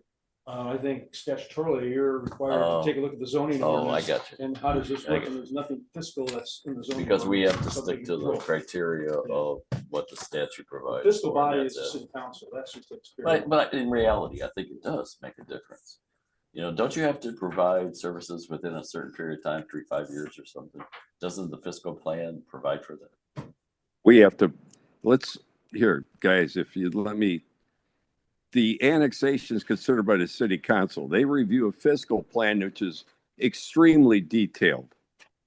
We've got Gregaritas, we've got bean counters that calculate all these calculations. If you looked at the fiscal plan, It's not it- for- it is What is it? 50, I don't know, Laura, 60 pages, 50, 60 pages, most of them. Yeah. With, But Joe, I got a question. It's 4 years old now, right? I mean, it was a plan done in 2022. right. My Should question. it be updated? See, I think we're involved. When We they, pay my tax bill twice a year. So, you know, I mean, I think I'm involved. I'm just, That's how I'm I asking, I feel. mean, the valuation of the project has gone up $44 million. The number of units have gone down too. But by the 4. legislators in the great state of Indiana said, you just have a sub criteria to go by, Yeah, make a we're, recommendation Well, or not. and statutorily- that's I it. understand the And ordinance. that's all we're, I understand the ordinance, but I'm interested as a taxpayer, which we all are here, of how this positively affects the finances of this town or city. Respectfully, guys, You think you of got it, a petition for a change. it's like, I wonder what is the financial impact? Well, I mean, if you're going through this evaluation for this project, then that means you're gonna have to go through that evaluation for every project. Right. I would, I don't have a problem with that. I got time, you know, so. Joe, Can I interject? yes. We're here for a change of zone I know. tonight. It's a statutory process. The Yes. criteria has been laid out. That's all the board can consider on this issue. I understand, Joe. I know exactly what you're saying We'll and I stay in agree our with lane. you. But it's still, In our lot size. it's still something that we should consider. Well, they need to change the statute then because it doesn't include that. Got three of the members here, so we'll change it. We're almost there. We only gotta convince one more person. All right, let's move on. We'll bring it to the board for any other questions, comments. I'm sure there's a lot of questions here. Should I start? All right, Oh, hold on one second, Laura. All right. We'll go first and then you'll be next. first of all, I wish we'd have had what you presented tonight as opposed to what we got. Because I've done a lot of homework and I've crunched a lot of numbers. I have driven that frickin' area probably 4 times since Friday, the surrounding neighborhoods, and some of it's changed. And I don't think that's entirely fair, Jeff. Look, I agree with some of your points as far as, you know, your checklist for the findings of fact, and does it go with the master plan? Yeah, master plan just says residential. Okay, it doesn't, you know, it doesn't say R1, R2, R, you know, whatever. I can make the argument that most of the time when stuff comes into the city, it comes in just as R1, not R1A. So I could make the argument that the intention was, this is out there. This is country living, and 100-foot frontage on a house would be more beneficial. And to that point, yes, Regency is a crowded little subdivision, okay? It's not a bad subdivision. Don't get me wrong when I say that. But Alicia Estates typically are 100 or better. On some of the curves, you'll find a little less. The galleries are even greater.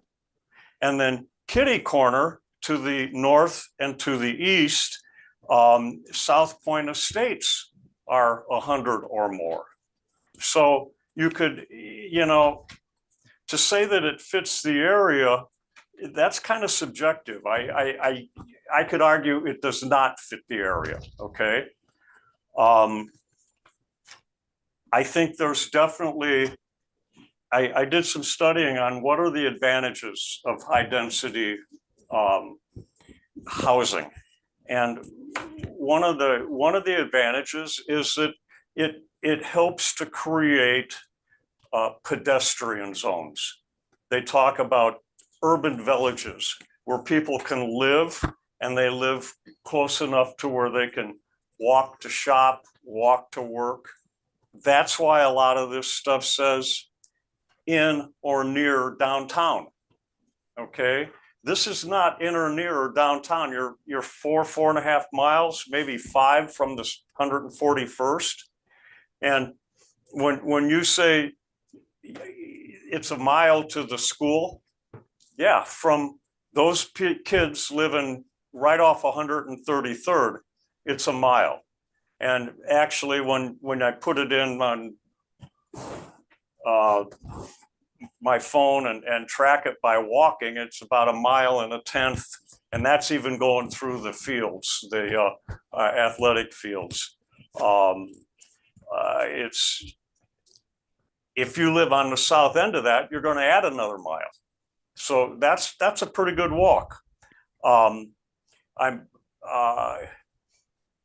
I I like the fact that you do have some parks.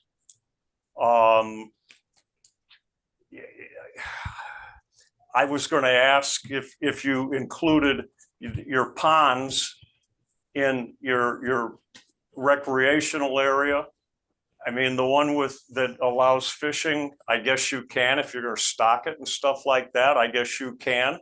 But if not, it's a natural area. It's not a recreational area. You know, you hit a hot button with me when you said soccer field, because that's one of the things I remember when I was out passing out literature for Joe Sanders when he's running for consul, and I'm down by Copper Creek and that, and there's a young family out in their back and side yard, and this young girl was just smashing the soccer ball, and they have 100-foot lots there, and they have room to do that. Do you realize a U8 soccer field is anywhere from 25 to 35 yards long and 15 to 25 yards wide? It's 1/4 to 1/5 the size of a soccer field. At U8, my daughter was killing the ball much further, and now she played college ball, but she was killing the ball much further than that. That's not a very big park, Jeff. You're not blowing me away on parkland. You take the area up where I live, and that's all R1, 80 feet homes. There were all sorts of parks. We had Collins Park. Now that's a city park. You had Bowtie Park. You have Hidden Park. You had the vacant land by the special ed school. You've got a little park down south of 97th. There was room and places for the kids to run. And yeah, if they lived on the, like I said, if they live on the north end, yeah, they're a mile away from, you know, and maybe I think it was 2.5 miles from the fairgrounds, depending on how you get there and where you walk in. But if you're on the south end of that, add another mile. And I just, and I guess my last point is, I think we're setting a standard here, because we are going to continue to grow. And I'm very pro-growth, and I'd like this to become residential. And I think we're going to see residential continue to the south, and then southeast and southwest. I mean, it's Crown Point School District. You can go quite a ways west before you hit Cedar Lake, and it's just awesome land for more subdivisions. But it's not the place to have small lots that far away from things. I wish that it would stay at 100 foot, but I made a promise last time that because of the first one we approved, I approved R1 80 feet. I'm not going to go against that. I'm willing to sacrifice that and say R1, but I think this should all be 80 feet. And if I've done my homework right, I was crunching numbers real quick here. I mean, look, you'd have to drop about 60 lots. You'd go from 473 to 414. I mean, I don't know the economics of this, but come on. You're with Pulte, sir. You know, you can still make a profit. I'm sure you can. So I just can't go with this, and I'm sorry. I'm sorry, and I've been kind of worked up about this for the last few days. So believe me, if it was R1, I'd be all over it, and I'm going to leave it at that. Okay, Laura? Well, I'm going to go back. I appreciated the history of all those subdivisions, Jeff. But if you're going to point out something and say we need this newer, different product, but then you point back to subdivisions that are 20 plus years old, having much, much, much smaller lots, And we're not wanting to do that anymore. We're not 20 years ago. We're not 15 years ago. And even as recent as the most recent workshop, we said no less than 60. And I think many of us said it over and over again, maybe not every one of us, but I think those of us who said we'd be struggling with 70, we definitely wouldn't take anything for the cottage homes less than 60. Going from 52 to 55 makes me feel like you didn't hear that. And that frustrates me a little bit because we spend so much time talking about that. I'm like Mike. I'd much rather see it all stay R1, but I understand the mixed housing. I'm not completely opposed to that. I would say 135-foot deep lots is not small for seniors unless the whole thing is covered with house. So that argument of having a really small, I mean, if you're going to do all the maintenance, that's fine, but that's not a super, super small lot. If it's all about seniors having no grass to cut. But I'm really frustrated about the cottage homes not being 60 feet minimum, and I'd rather them be 70. But so the other thing I'm a little concerned about the amenities. I love the park for the kids and different ages, the pavilion, an area to fish if you're going to stock the pond, that's great. Walking trails, all good. And obviously you've given us way more information than you had to for a change of zone. And I'm grateful for the information. But in the workshop, when all of this was brought up, amenities was one thing, and the size, the lot width was another big thing. I think the lot width, that street frontage, is a bigger deal aesthetically than the square footage of the lot. You can have a lot on a curve with a 50-foot front that has a massive backyard if it's pie-shaped, but it still looks like a tiny lot from the front. So, I mean, 55 feet is too small. That's a deal breaker for me. Unless we put some serious restrictions on the lot widths, I'm not okay with this. And R2 is not my favorite zoning for this. R1 would have, I'm like Mike, that would have been an easy one for me. But what's been presented is not making me feel great. So I feel like we would need to make some serious restrictions on these widths before we go too much further. Thanks. Okay, thank you. Any board member? Chad? Well, I guess I have a couple things. I mean, I think just to echo some things that Laura said, when we were talking about, Hamilton Square and the size of the cottage homes lots, if we really remember back to that was approved for townhomes throughout the entire thing. They were having a hard time, right? They saw that cottage homes were starting to sell better. So they came back in with basically a way to reduce the density by doing those townhomes or by doing those cottage homes instead of townhomes. So kind of a win for the city. I think when we look at Old Town, same thing. They had a product in their mind that was a cool kind of old Boston, Massachusetts looking townhome, and it was great. But then, they came back and said, just not selling, right? We thought it was a neat idea. Then we came in with the cottage homes there. Now, with that being said, I think I've stated this before. The 60-foot lots is what I would like to see. And we can kind of go back to, the history as we've got ones here that are 52 and these are 55.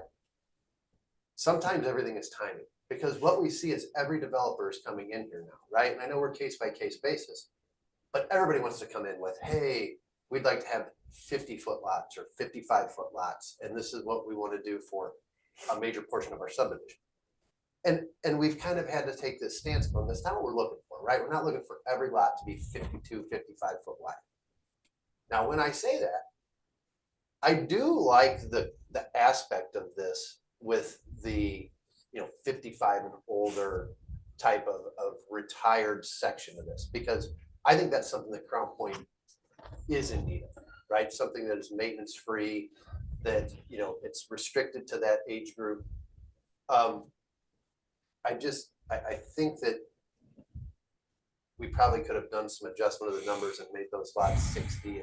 And I know it's going to be more engineering if you went, well, if we did a 60-foot lot and they're only, 120 foot in depth or 115, that would change some things up. But I certainly think that would have been probably putting the best foot forward coming in after workshop, after we heard that from everybody.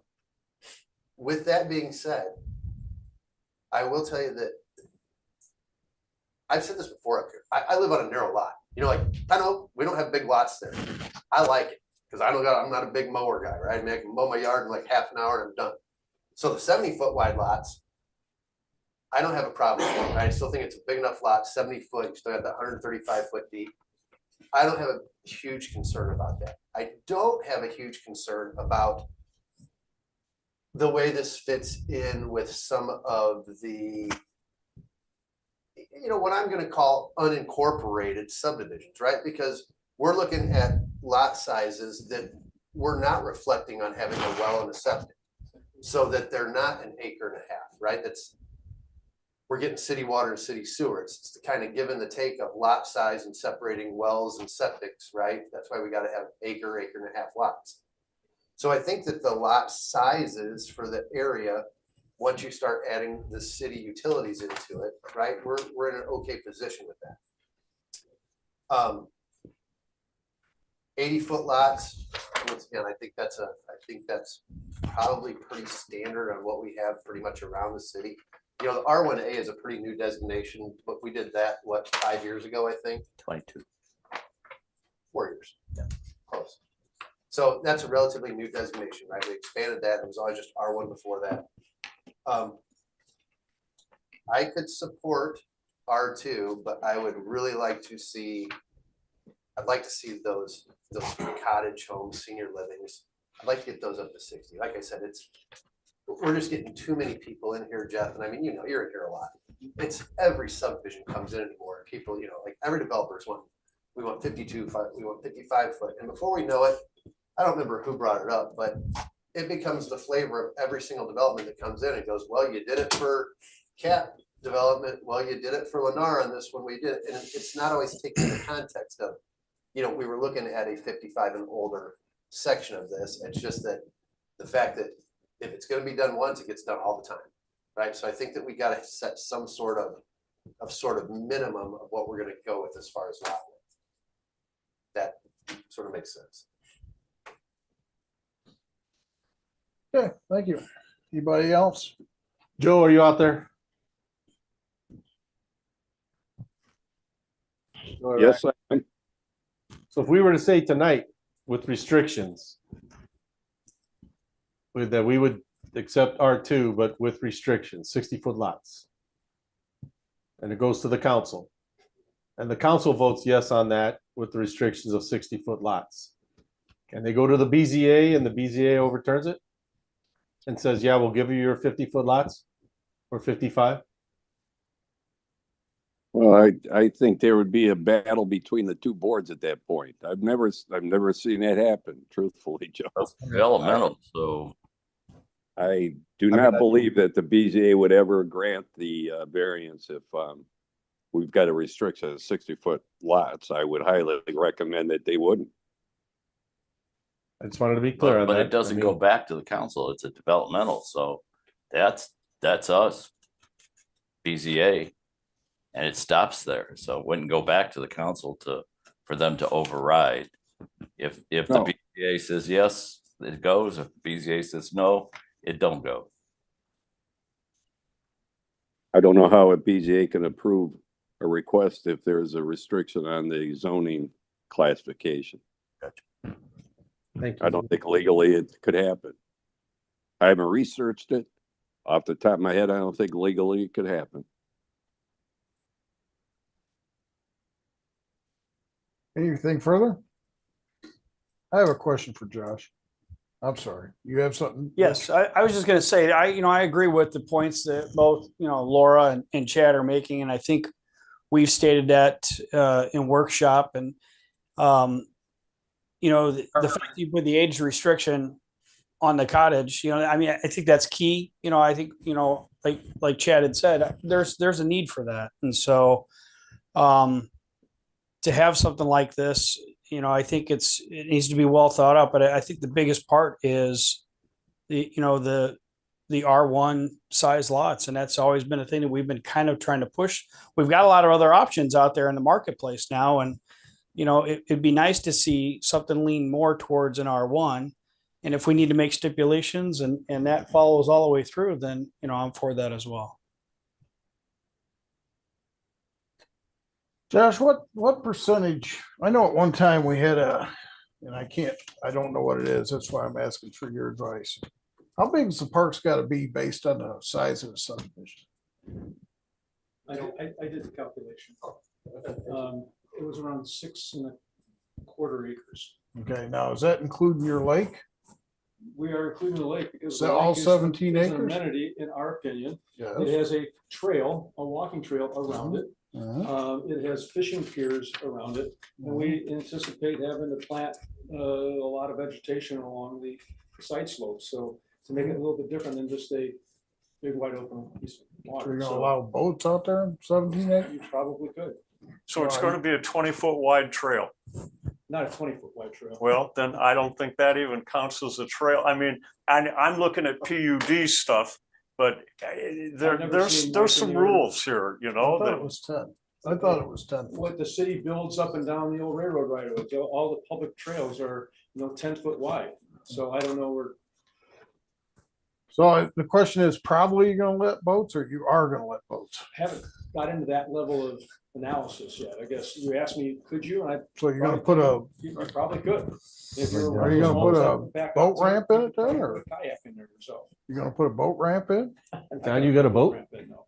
Well, if you got a boat ramp, yeah, sure. It's not a speedboat. If it's any kind of boat, it's something that you row. kayaks. What are those sit down and pedal? Cause Yeah. I'm just, too.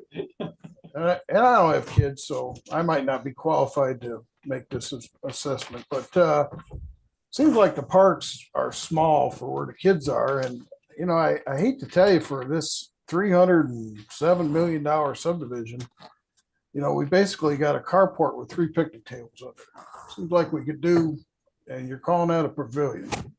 Seems kind of low end, I guess, is a nice way to say it. What would be high end as far as? Well, I don't know, maybe, I don't know. I'm not the Clubhouse and a developer, pool. I'm just, What's what was it? Clubhouse and a pool, Yeah, clubhouse and a pool. splash pad for the kids. If you promote intergenerational, I get that, but when you start looking at, grandparents want to take you their look at kids the over to the size, pool. you look at the Splash size of this development, 198 acres, and we're at a density of somewhere in 2.4, 2.5 units per acre. And the homeowner associated to take care of that stuff, the amount of money that would be for the homeowners on a monthly basis would be prohibitive. I I got mean, that's, 3.02 we've done a little for bit of the density. economics of that. I have 3.02 for density. What's that? I have 3.02 for density. 602 units into 198. No, it's 260. So, Yeah, because they're including the other part. oh, It's 260 acres. 60 acres is capped. oh, So- because they took that R1A out. Yeah, okay, I'm just, gotcha. well, all I can say is Mr. Riley brings up precedents, and tonight I see that he's right, because Well, man, oh, man. let me just say this. Since I have no life, I do watch Portage Plan Commission. I do watch Maryville Plan Commission. I do watch St. John. And every single developer that comes in, they jammed it. There was a petition in Portage for 40-foot lots. And just jam as many units in there as possible. And at some point, you just got to step back and say, wait a minute, you can't jam all those people in there. It's not even healthy to have that many And you people know on what it top of is, each other. And I've watched it, and I'm not talking about this because I'm. Well, you saying- live it because you're there. What's that? You live it because you go to. I live it every single day, and I hear the realtors, and I hear the developers, and I hear buyers. Housing affordability. in this Affordability, country yeah, that's the is new in buzzword. crisis. And I think that's why and I was gonna say, to respond to you, Mike, about you wanting 100-foot wide lots. Nothing's gonna happen 100-foot wide lots anywhere in Northwest Indiana. We represent dozens and dozens of developments all over Lake and Porter County and into Illinois and in the Southwest Michigan sometimes too. I haven't done a 100-foot wide lot ever, neighborhood. Even at 80-foot, you don't see that. And if you want 80-foot, then, you know, the phasing of this project as it's proposed will take 6 to 8 years. I know you guys care less, but I think there is some value in your decision that, is this something that's gonna happen in my lifetime? And if you ask for 80-foot wide lots for the entire 268 acres, it's gonna take 3 times as long. It'll take 15 plus years to build that stuff out.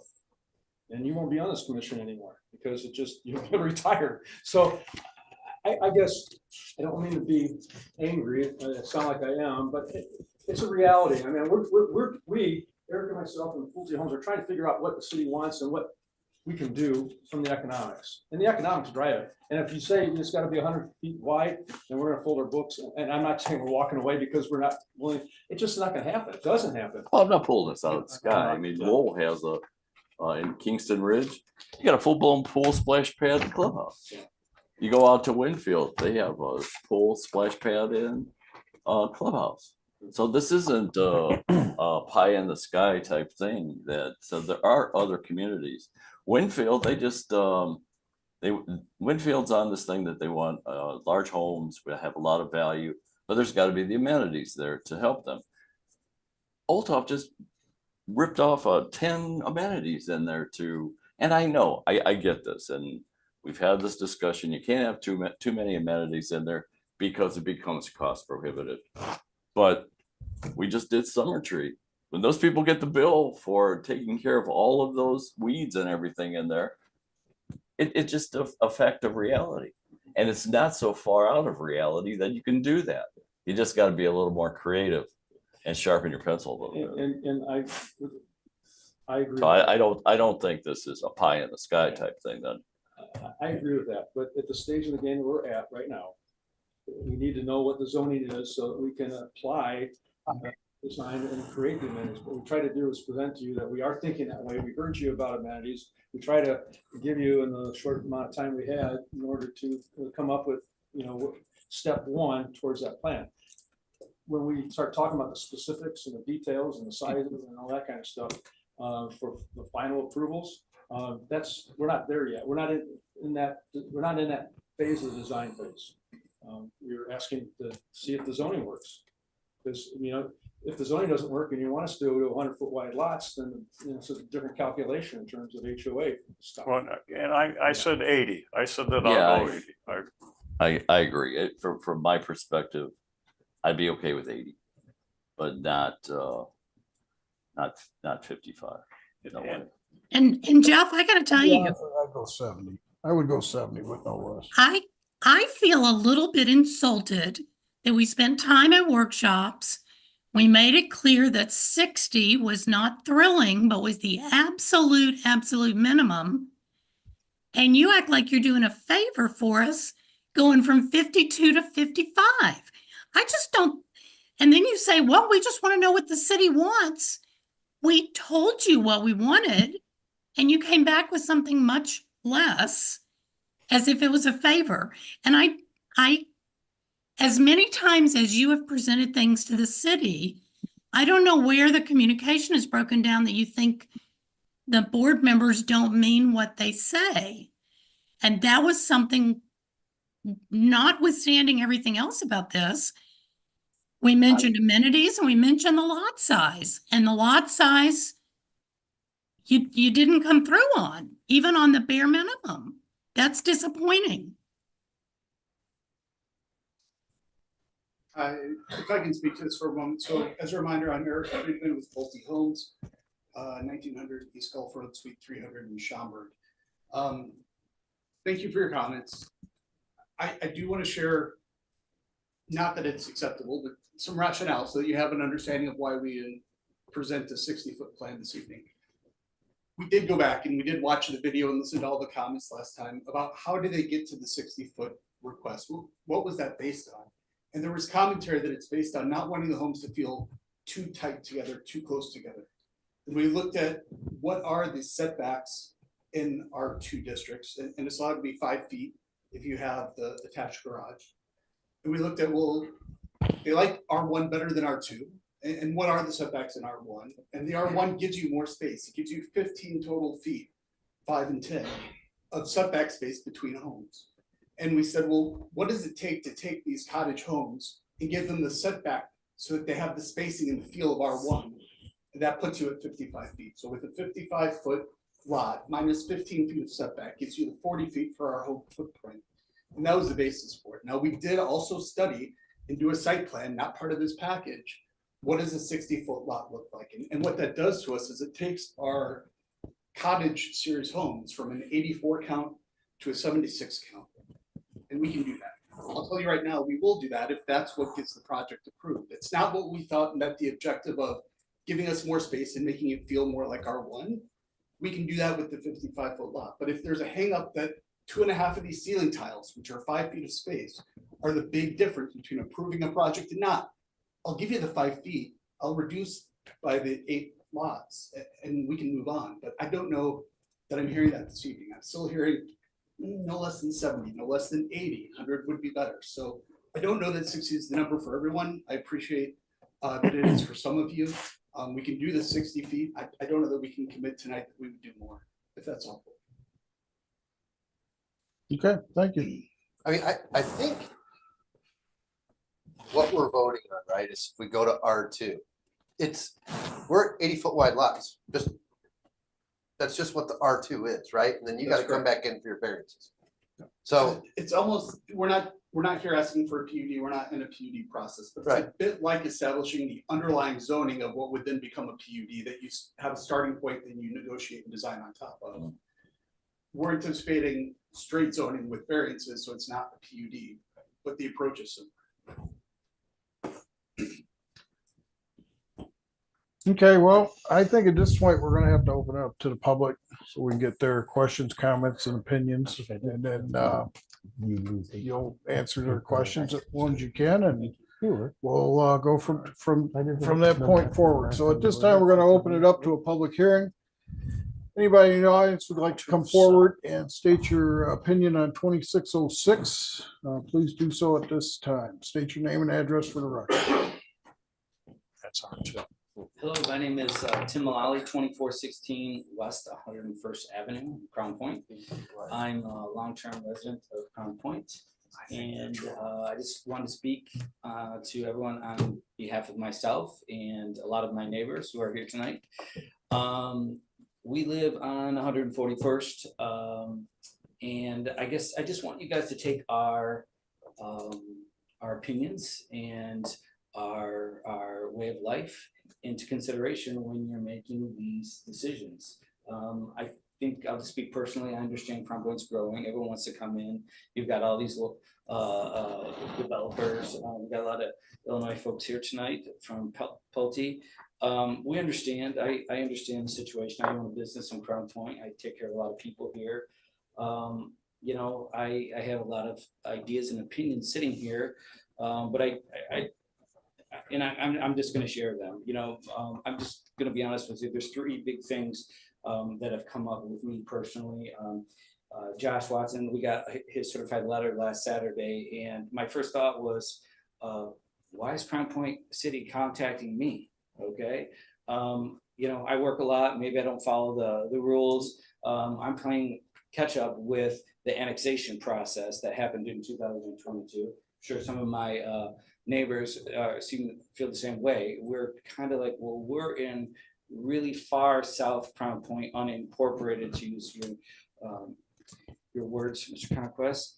And you know, I guess I did a little digging, talked to a lot of people, and you know, we are where we are. There's no going back and turning that around. So we just hope that you can consider a few things. First, for me, I don't know if you can pull back up Mr. Band's presentation, that last slide you had there. But I'll show you just to that south is my place. And if you look, I don't have the pointer on me, but I'm gonna go up and walk, if nobody minds. I own this piece of land right here. And all these things are right around Michelle Brown's and my ponds, okay? I'm not sure if anyone's ever thought about what that's gonna do to my ponds. You know, my wife and I moved out there 6 years ago. We built a nice house. We thought would be nice for the community. I'm an old farm kid, and my wildlife is gone. Okay, this is going to kill our wildlife and, you know, everything that goes with this.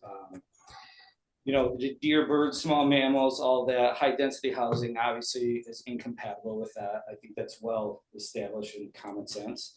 So our peaceful nature that, you know, we moved out there for is going to be gone. You know, I think I'll just speak for my neighbors. Our neighborhood and quality of life is going to change dramatically.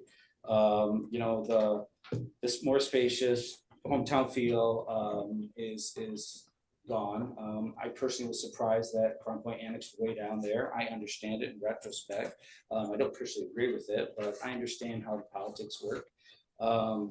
And, you know, we gotta, you know, make some money and expand properly. But I will ask you to, when you choose to expand properly. You know, 80 feet, 60 feet, you know, you guys are more adept at that. I just take care of people. But it will affect, to use your words, John, it will affect my way of life when this goes in, okay? You know, the high density, you know, why, you know, I think there's some different arguments that I'm hearing tonight. You know, one of them is senior living, $500,000 houses. Maybe you guys take care of the no different seniors than I do, but that's, especially with our interest rates in this country we live in. I completely disagree with that. You know, and I understand the case to build this, but I find the use of the city plans arbitrary that were presented tonight. Comparing us to Allendale, which is right next to, you know, the city and downtown is, you know, dramatically different than this far south. You know, I understand we're growing, and I understand, you know, the need to do this properly, but I also drive down a 55 to 9 mile stretch every day. Okay. And I can tell you at least once a week, I get into a near accident on 133rd. Okay. And everyone knows if you're going by at 6:30 in the morning, there's about 20 cars lined up. All right. And they're pulling out. I'm going north. They're pulling out in front of you because they're just trying to get to work. And I understand that. And don't think the 141st is not going to be that way. And 133rd will be worse. So to pull up that little thing, where are they going to come? It's a little easier right now for 141st. So you guys going to expand that? You know, so, you know, there's a lot of things that I feel like you should be considerate of. You know, 80-foot lots don't seem outrageous to me, but, you know,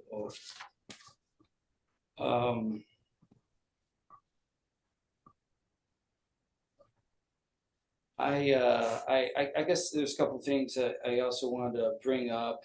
We've seen some of these things with the new willows over there.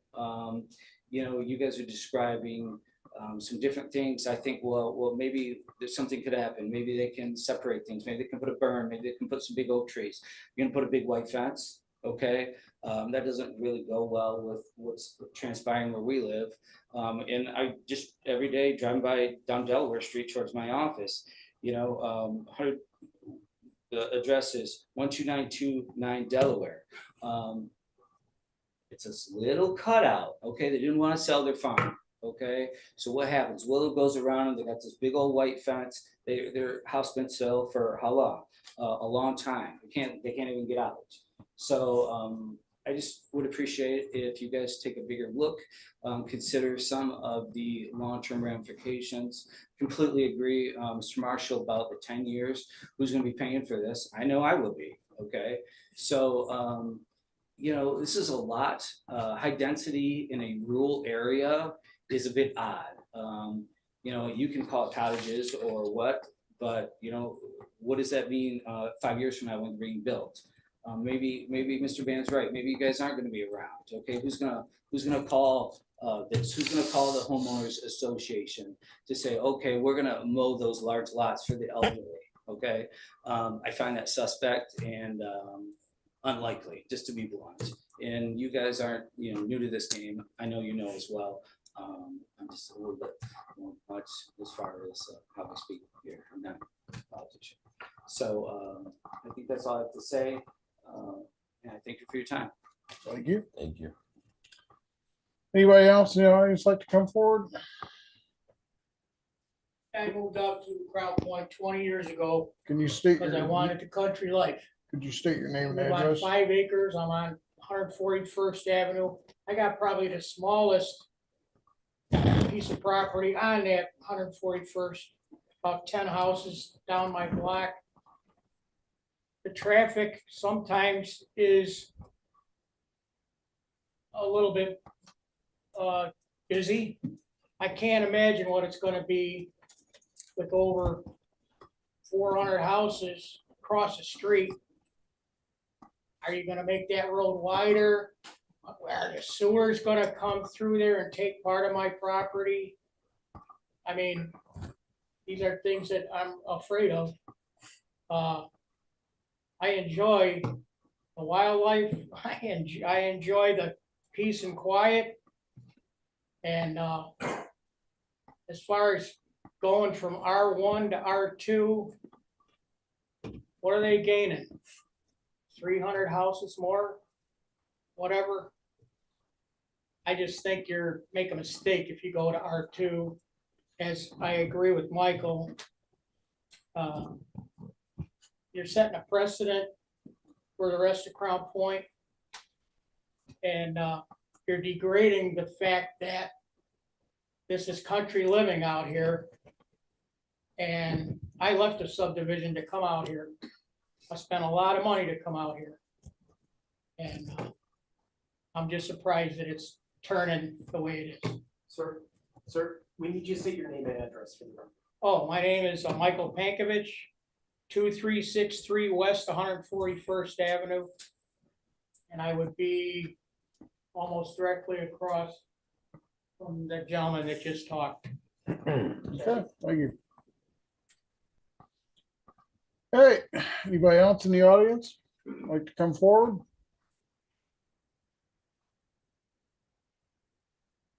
Name's Charles Mason. I live at 2563 West 141st Avenue. I have about 10 acres there. Love the country living. I came from a subdivision, just like what Mike said. I moved out there for that whole particular reason. I bought into Crown Point for 2 different reasons. One was the country living, 2 was the school system. Greatly appreciate your guys' time and building the school system. I have cars that fly down my street that I don't trust my 3-year-old or 4-year-old or my son to get off the school bus on that country road, fly down that street, like Mike said. I can only imagine what's gonna happen after you guys build this subdivision, and don't take that into consideration. So I greatly stand with Tim and Mike, that you guys really need to keep it as minimal as possible if you're gonna change. I understand change. I kind of knew it was coming. When I bought my property, real estate agent told me that they were trying to develop that. Just didn't think it was going to be developed so in dense. Back to what you were saying about the splash pads and stuff, Cedar Lake, my nephew lives in Rose Garden Estates. They have a splash pad and an actual in-ground pool also. And it seems to be working out fine for them, and their HOA fees ain't that much. So, thank you for your time, and please take very good consideration of the country life, because that's what we all bought into. Thank you, gentlemen. Thank you. Anybody else in the audience like to come forward? Is anybody on, oh, go ahead. I was gonna ask if anybody was on Zoom. None? Chris Ashy, 1362 South Indiana Avenue. So everybody's talking about the traffic. I I can imagine what they're talking about, 141st. I live in Indiana. I can't get across the street to get my mail. Okay, typically it takes roughly 40 to 50 cars to pass by for me to get across the street to get the mail. So adding anything more there is just out of control. I understand the development. All I ask is that hold to the 80 or 100-foot lots, because my property is currently being purchased. Everything around me is being purchased right now, potential development. And so you backing down and allowing the 55-foot lots just hurts what could potentially in the future here for around my house. So I'll send that. Okay, thank you, sir. Sam Kazinas, 225 East 113th Avenue. I've got like 100 different things going in my head, so I've lost count of most of them. First question is, when that comes in, it came in at R1A, didn't it?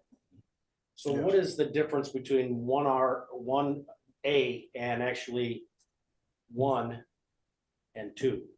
Well, 1A, R1A is agricultural lots, so they're 100-foot lots. R1 is 80-foot lots, and R2 is also 80-foot lots, but they're smaller square footage. More density. More square footage. Or less, R2 is 80-foot lots with less square footage than R1 lot. So you couldn't build on R1A? You couldn't build Yeah, you can build on R1A, yes. Okay. I have a question for Mr. Van. Do you have a plan B for if tonight they refuse to go to R2 and they hold you at R1A? Well, I don't know if that's a really legit question. I mean, they're trying to pass this.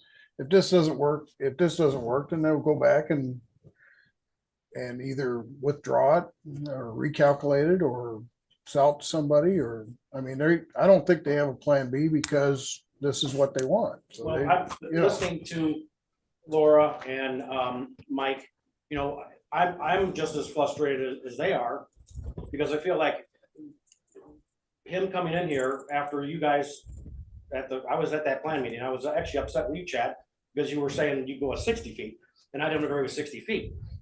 And then he comes in here with, 55, and he brags that he went from 52, like you said, he's doing a favor going to 55. I mean, it's ridiculous. Let's just say what it is. It's about money. It's about as much money as he can peel out of the city, and as how much money he can get the developers, and how much we can pay for or suffer, for. Well, So- I agree with you, and I don't mean to interrupt your time, and I'll add to your minutes, but I think Pluti, that's your name, right? Had a pretty good explanation on the 55-foot lot. I mean, he had put some thought into that. So I like everything about that project except for two things. The cottage homes being that small for that amount of money. It's not for senior citizens, because most senior citizens that I'm aware of, like the other guy mentioned, aren't going to be able to afford a $400,000 and $450,000 home. Compared to Pentwater subdivision, those cottage homes are like $300,000, $350,000 right now. So that's, I don't understand. I don't agree with that. And last thing I'm gonna say is that you can't compare 20 subdivisions that the city built 20 years ago. The city was a completely different city 20 years ago. We didn't have the roads weren't as jam-packed as they are today. The schools aren't busting at the seams like they weren't busting at the seams back then, but maybe they were because the high school wasn't built any bigger.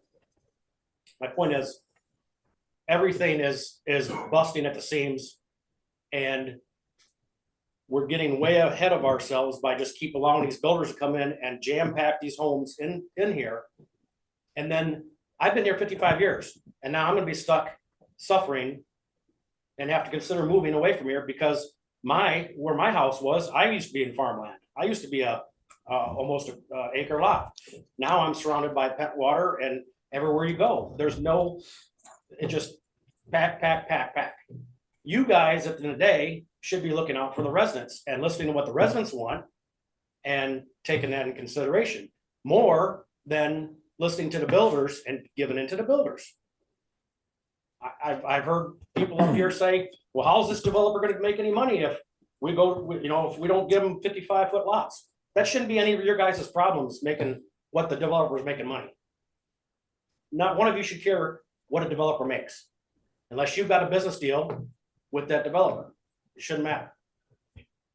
What the residents want should matter. And if you listen on social media, all over social media, 35,000 people, if you ask them 9 times out of 10, they're gonna tell you they're not happy with the way Crown Point is building up. They're not happy with the roads, everything packed. So I would ask you to keep it at what it came in to 4 years ago. Keep it there, let them deal with how they want to develop it in those regulations and rules. And if they want to take it someplace else, there's plenty of other places they can build. All right, thanks. Thank you. Anybody else in the audience like to come forward?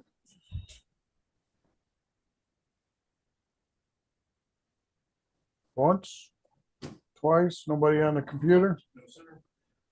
All right, third time, we're gonna close the public hearing, bring it back to the board. I don't know, do you have any response to that, Jeff? I don't think a lot of questions got asked. No, I've heard a lot of concerns in regards to the country living. And the only way to address those is, you know, the development probably is not what they want to see, no matter what. So I don't have a concern. No, we don't have a plan B. We put a lot of time and energy to create plan A. And with all due respect, if I've offended anybody on the 55-foot wide lot presentation, it was an intentional. And we've had our second time discussion with you. It's sometimes difficult to have a good dialogue when we only come back every couple of months and have a chance to tell you, well, this is why. And I think Eric did an excellent job telling why we presented the 55-foot wide lots, because we thought the intention really was you guys wanted to see the side yards not look like a lot of homes tightly compact. And so what we presented is a typical 80-foot wide lot, side yard setback. And that's how we came up with the 55 to match the unit width. That is what the home builder was proposing. So I think you've heard Eric's response on the 55-foot wide lot to 60-foot. That's acceptable to him. But when it comes to the road impacts, the drainage impacts, we've not addressed those at this point. This is a matter of land use. We haven't gotten to the point of detailing all the infrastructure kinds of components go along with it, whether there's decel lanes,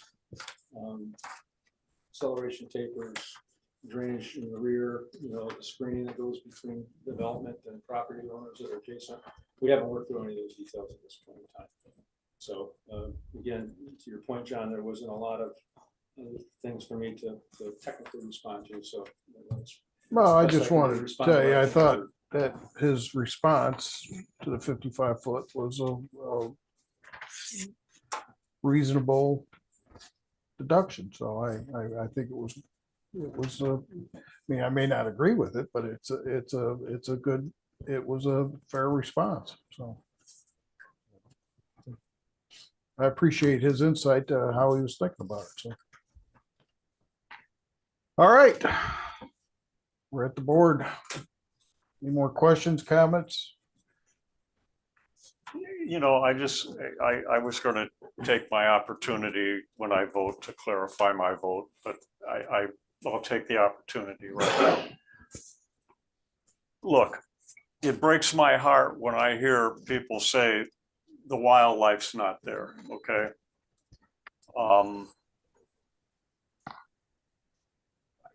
I wanted to be a biologist and I got talked out of that, so I love wildlife. But I do want everybody to know in the same respect, and I mean, I'm a lifer. I mean, I only went to Valparaiso University. I took a job out of college for a year and a half, about 20 miles out of Pittsburgh. And I came back here because they wanted me to move to West Virginia. And I'm like, I'm coming home. I love Indiana. Yes, Crown Point has changed, but I think we all have to recognize that we're close to Chicago. We're close to good, high-paying jobs, and people want to move here. And I'm not one that wants to see that stopped, okay? We talked last time that new development pays for a lot of infrastructure and roads and stuff like that. It would cost more in taxes if we built the roads first and then tried to bring stuff in. But in the same respect, I don't see old people living 5 miles from the center of downtown, 55-year-old people being happy campers. I see a bunch of lonely old people out in the middle of nowhere. Those sort of developments belong within hiking distance, walking distance close to town. I'm sorry to say, I did give my word I would support 80 feet, R1, and that's what I'll do. So I support you people, but please understand that things are changing, and you know, you can go down to Sullivan, Indiana, get away from it all, but you know, that's not the answer either. Right, thank you, Mike. Any further comments? I just want to point out, I hear you, I feel you, but we're residents of this community as well. I mean, we don't come from Valpo and vote on this stuff and say this is what's good for Crown Point. I'm a resident. I tend to think at some point, we moved here in '88. I think if people had their way in '88, we'd have no building or growth, that there would still be, I don't know, 17,000 residents and all. But as Mike said, our proximity to Chicago, we're the hub of Lake County, we're the county seat. You have the government here, you have the hospital, you have the medical. I mean, it's an attractive place to be. People want to live here. It always seems like, you know, we would say when a subdivision was developing, that the first houses that on the entryway got put in, and then the houses in back of the subdivision were getting put in, and all the construction traffic was going by, and the people that lived in front were complaining about all the noise and the construction traffic going by. Well, their houses, they had it too. They just, you know, it just, to me, it's we're statutorily obligated to vote on the zoning tonight. That's really it. Whether it goes their way or not, that's what we have. All the side stuff of the infrastructure is something to take into account, but we're obligated for the zoning itself. And I don't know how you can avoid the growth that we've seen in Crown Point. And we had the farmer in here that sold his property for development, who had said, like the guy on 101st, when he bought that property, he had farmland, and to the east, it was all farmland, and he loved it. He looked out his window, he farmed it. And then a subdivision came in. Well, he couldn't do anything to stop it because he didn't own that property. It sounds harsh, but if you know, you really want the life of the country, and you want to be surrounded by nothing, you have no control over that. And it's, I don't want to get too philosophical or too crazy, but it is America. And the American dream is to have a nice home in a nice community. We all have that because we're already here. I hope tonight we make a good decision, but essentially the property's been annexed, and it's zoned, and they're looking for a change of zoning, and that's what we do tonight. Okay, anybody else? Anybody would like to venture a motion? Mr. President, if I could, if whatever the motion is, if we could look at the findings and the criteria for a change of zone worksheet, it would be advisable to do that so that the council has clear guidance as to why certain decision, whether, you know, it's favorable or unfavorable, has been made. So to be fair with the, be fair to the council members also.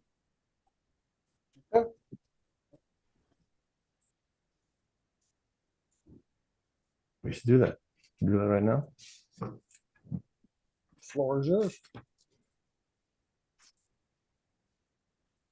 I'm sure there's gonna be active discussion, so.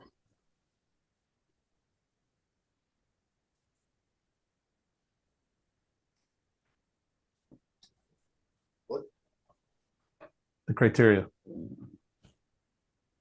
Maybe We we can, didn't see we can that it make, meets. we can make a motion to send a favorable, unfavorable, or no recommendation, which I'm not gonna allow to happen. We're gonna do, I mean, we're on this board to make a decision, so we're gonna do something. We can make it just a R2 80-foot lot, no restrictions, or we can put 80-foot lots with restrictions. That's either 70 or 60-foot lots, or only 70. I mean, we're pretty wide open as far as what we're gonna send to the council, and then it's gonna be up to the BZA to either A, accept your recommendation, or B, turn it down.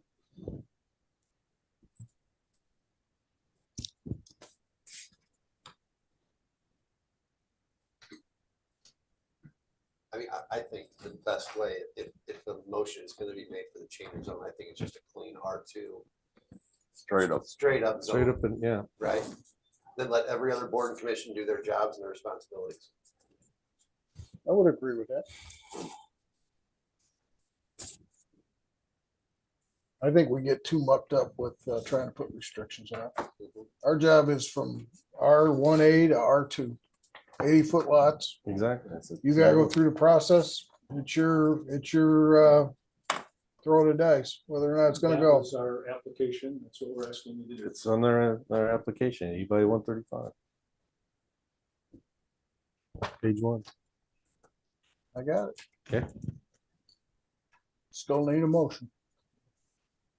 Okay, I'll make that motion to accept PC 26-06. R2, To adopt the findings of fact. adopt the findings of fact. And send a favorable recommendation for R2 zoning to the council. You make the motion, Dan. You know it I'm not better. making- You heard me. I'm just saying. I'm just saying. All right, well, let's make it so everybody knows what it is here. Mr. O'Haley needs to help you, he will. Sure. All right, so what is your motion, Joe? The motion is to accept PC 26-06. Adopt the findings Adopt the findings of fact. of fact. Make a favorable recommendation. Make a favorable recommendation for to the this council. to the city council. No other restrictions. No restriction. And I question the board. This is only to recommend the change of zoning. It has nothing to do with any design criteria that have been submitted by the petitioner. None of his wish list of what they want to do is incorporated within your recommendation. This is merely a recommendation to grant the R2 zoning as it's stated in our ordinance. Is that correct? Correct. Correct. All right, we know what the motion is. Do we have a second? I'll second it. Motion and a second. Any further discussion? I think it's the best resolution to this issue. So. Seeing no discussion, call a roll. Rich Day, Yes. Joe Sanders. Yes. Chad Jeffries. Yes. Dan Haley, No. Laura I can't do Sauerman, No, Mike Conquest. No, John Marshall.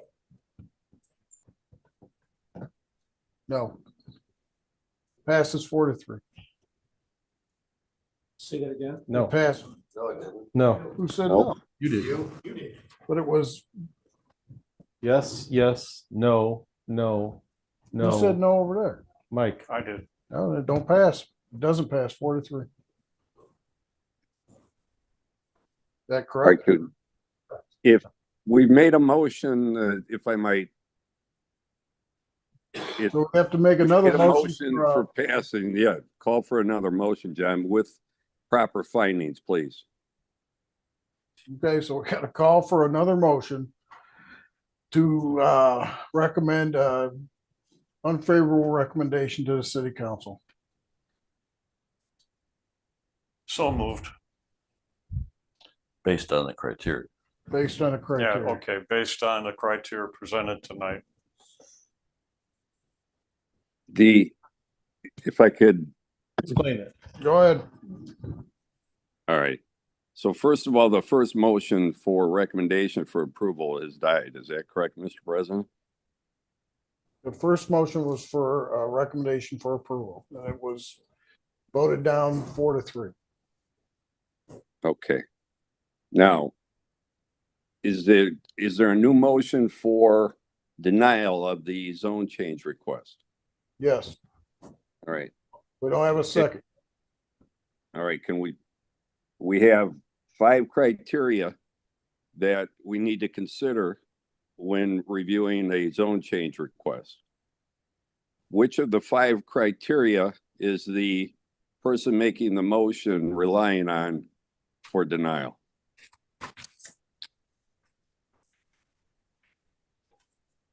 Get that in front of me.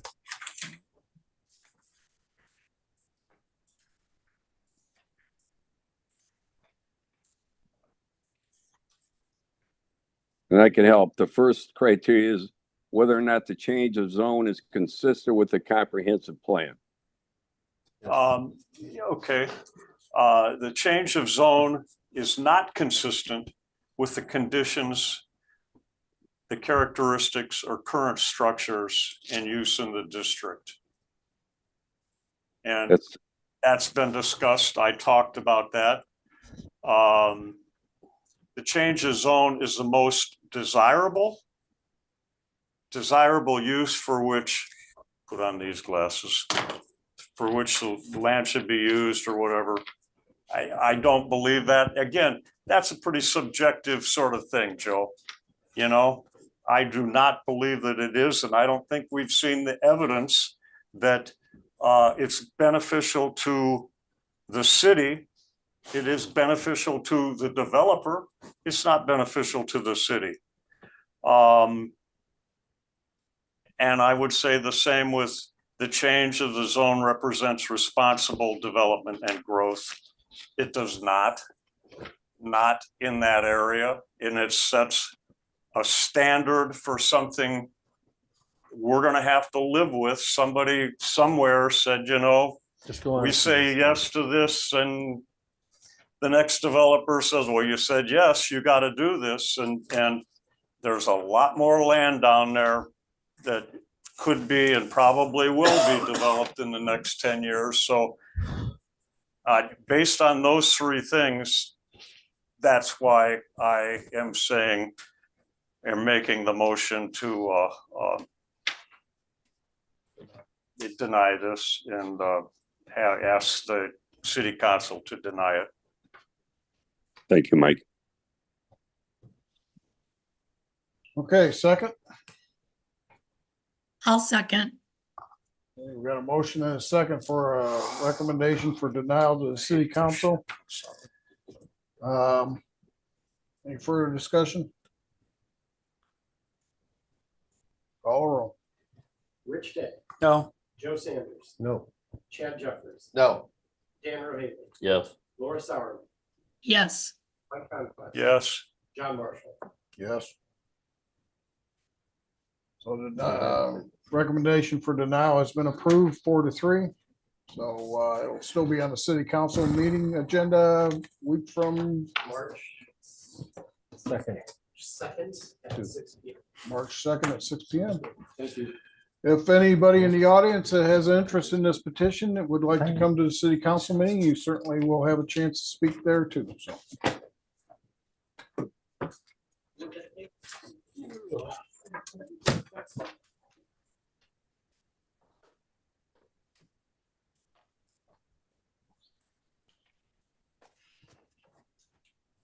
All right. Next item of business.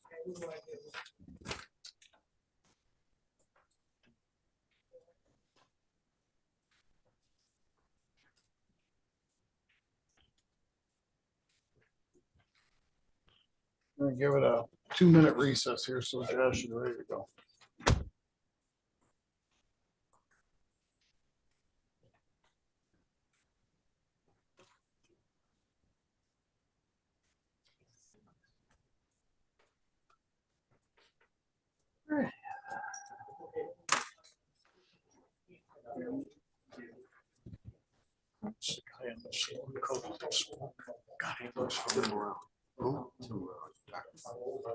Tim Oh, that is. Dr. Marine. Yes.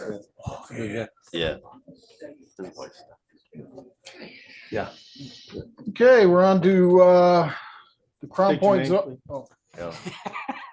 Name and address for the record. oh, hey, who's running this meeting? Can you, hey, John, Hey, tell the audience we're still. hey, if you guys could Use your gavel. take any conversations out to the hallway, I'd appreciate it. We still have business to continue here. President, I would insist on 2 pieces of identification for this man testifying. Well, I shoveled snow. He's not gonna New York, show and it snow took in 5. the area. Okay. Okay, Crown Point zoning subdivision control amendment, public hearing. Please state your name and address for the record, please. Josh Watson, 705 Industrial Boulevard. Challenge. Believe it or not, it does feel like I lived there. Mr. Haley. So I'm actually in front of the board. We had an amendment to our zoning ordinance presented at the city council level to change vehicle fueling stations in our zoning table from a permitted use in V3 and I1 to alter that to become special use in a V3 and an I1. Reason for that being is we have some of those zones in this city that are adjacent to residential properties. And right now, gas stations or vehicle fueling stations, as they're labeled in the zoning ordinance, are, as a permitted use, able to just go in with essentially very little oversight from city staff and the plan commission. We are unable to set hours of operations. Asking for additional information can be a bit of a challenge. If it were a special use, that kind of alleviates that concern from the city standpoint. We can get additional information. We can set higher standards for those type of uses. At the city council level, it was brought to our attention that for city council to make an amendment to the zoning ordinance, it actually needs to be presented to the planning commission first. As I've stated since day one of taking over the planning department, we were going to make mistakes. We're going to learn from them. We're going to adjust, and then we'll make new ones. So since we learned, it has to come here to actually be voted on as whether it is a favorable or unfavorable recommendation. Here I am. So with that being said, I'm going to open this up to any questions the board may have for me. More than happy to help and answer. That's my ability. I have a question. Yes, sir. Do we have any HS zoning, HS1 zoning in this entire city? We do not. It is still an option through a change of zone. It's our highway services zone, essentially meant to be along I-65 and 231 corridors, but we don't have anything currently zoned that. If a petitioner would like to go through that process, they're well within their legal right to do so. I always wanted to ask that because adult entertainment is allowed in HS. I did verify it as a special use, so they would still have to go to the board of zoning. Yeah, exactly. Oh, yeah, I know. So it is entirely up to We're on Mr. fuel. Haley to vote yes. We're on fueling station. Yeah, I digress. I apologize. Went down a I'm taking this slope. way in the other direction here. All right. So this will be like the bars where we have a special exception to put in a alcohol license, correct? Yes, like I said, a great example is hours of operation. So let's say, and unfortunately, the best one I can think of is the Chipotle that went in on North Main Street, has residential right behind it. Had that lot not been a Chipotle, a gas station could have gone in. That was 24 hours a day. The city had no say so whether or not it was okay because it was a permitted use. Is there any incident that has prompted this? Not yet, so we're being proactive. So how did it come up? What? So there was actually a discrepancy in the zoning code. Vehicle fueling station in the zoning table is not defined anywhere else in the zoning code. When you try to find vehicle fueling station, what it does is it directs you to vehicle service and maintenance. So as gas stations have come through in the past, we've gone through the zoning code, we've gone to the definition falls under vehicle service and maintenance. We've said there was a special use. That is true. It's a contradiction in and of itself. So we need to get vehicle fueling station defined, which is all well and good, but in the meantime, we need to change the use so that way we're still following the same standards we've been following, which is the special use process. And this in essence is the two-step process now. That's to go to BZA to council, as opposed to just go to plan commission, get a site plan. and Correct. Go out there and pull a building permit. A fantastic example of that would be motor vehicle sales. We had that come in on North Main Street. It went to the Board of Zoning Appeals first. Board of Zoning Appeals set hours of operation, number of cars allowed on the lot, the type of landscaping, much more say into what could be done on the property with that use. It then went to the city council where, in that case, they upheld every single requirement that was set forth by the BZA. Well, I understand how the liquor exception got there. I mean, I was at the meeting where somebody said it was a spec building, so I am a witness to that. But I didn't know this is a problem, really. I mean, I don't know how many more gas stations they could build in Crown Point. It seems like we got one for every 10 residents right now, so. Yeah, I think. Well, Yeah, but if we're taking this to be proactive here, I mean, that's just the right thing to do. I mean, obviously, Well, we want to have some kind of say in what's going on. Control. Yeah. Well, I understand it, but I don't want to make every new business in town, you know, you always say, you know, if it takes a snowball down a mountain to make an avalanche. I don't want to. Or not, it's pinpointed too. I assure you, Fueling Mr. stations. Marshall, this is not a slippery slope. All right. And Mr. Marshall, to your point, the reason this is actually on the forefront of basically needing this is we have cases much like the Rich Fueling Station on North Main Street. It went out of business. They have stipulations in their contract for sale, so that way the next purchaser cannot open up a competing gas station with Speedway. Since Speedway's not willing to go back into it and they won't allow a competitor to go into it, it means whoever's going to move into that has to basically bring that property back to ground zero. They've got to remove the tanks, they have to make it feasible, and that's very difficult to do, having to remove all of that. Another part of it is requiring environmental impact studies. I can request it right now as a permitted use, and I can hope that just through generosity and playing nice with the city, a developer will do it. At the end of the day, I can't require it. Whereas if it's special use, the Board of Zoning Appeals can't. Under a reasonable condition. I I'm worry gonna- about over regulating people. And so, you know, I don't want to see next month, we got, you know, the snow cone guy, you know, needing a special use to. No, but I think You know. in this case, I mean, we're talking But about, like I said, the legacy of a gas station is 5 or 6 decades of a giant tank of And I fuel agree. in the ground, you know? I agree with you. So I think.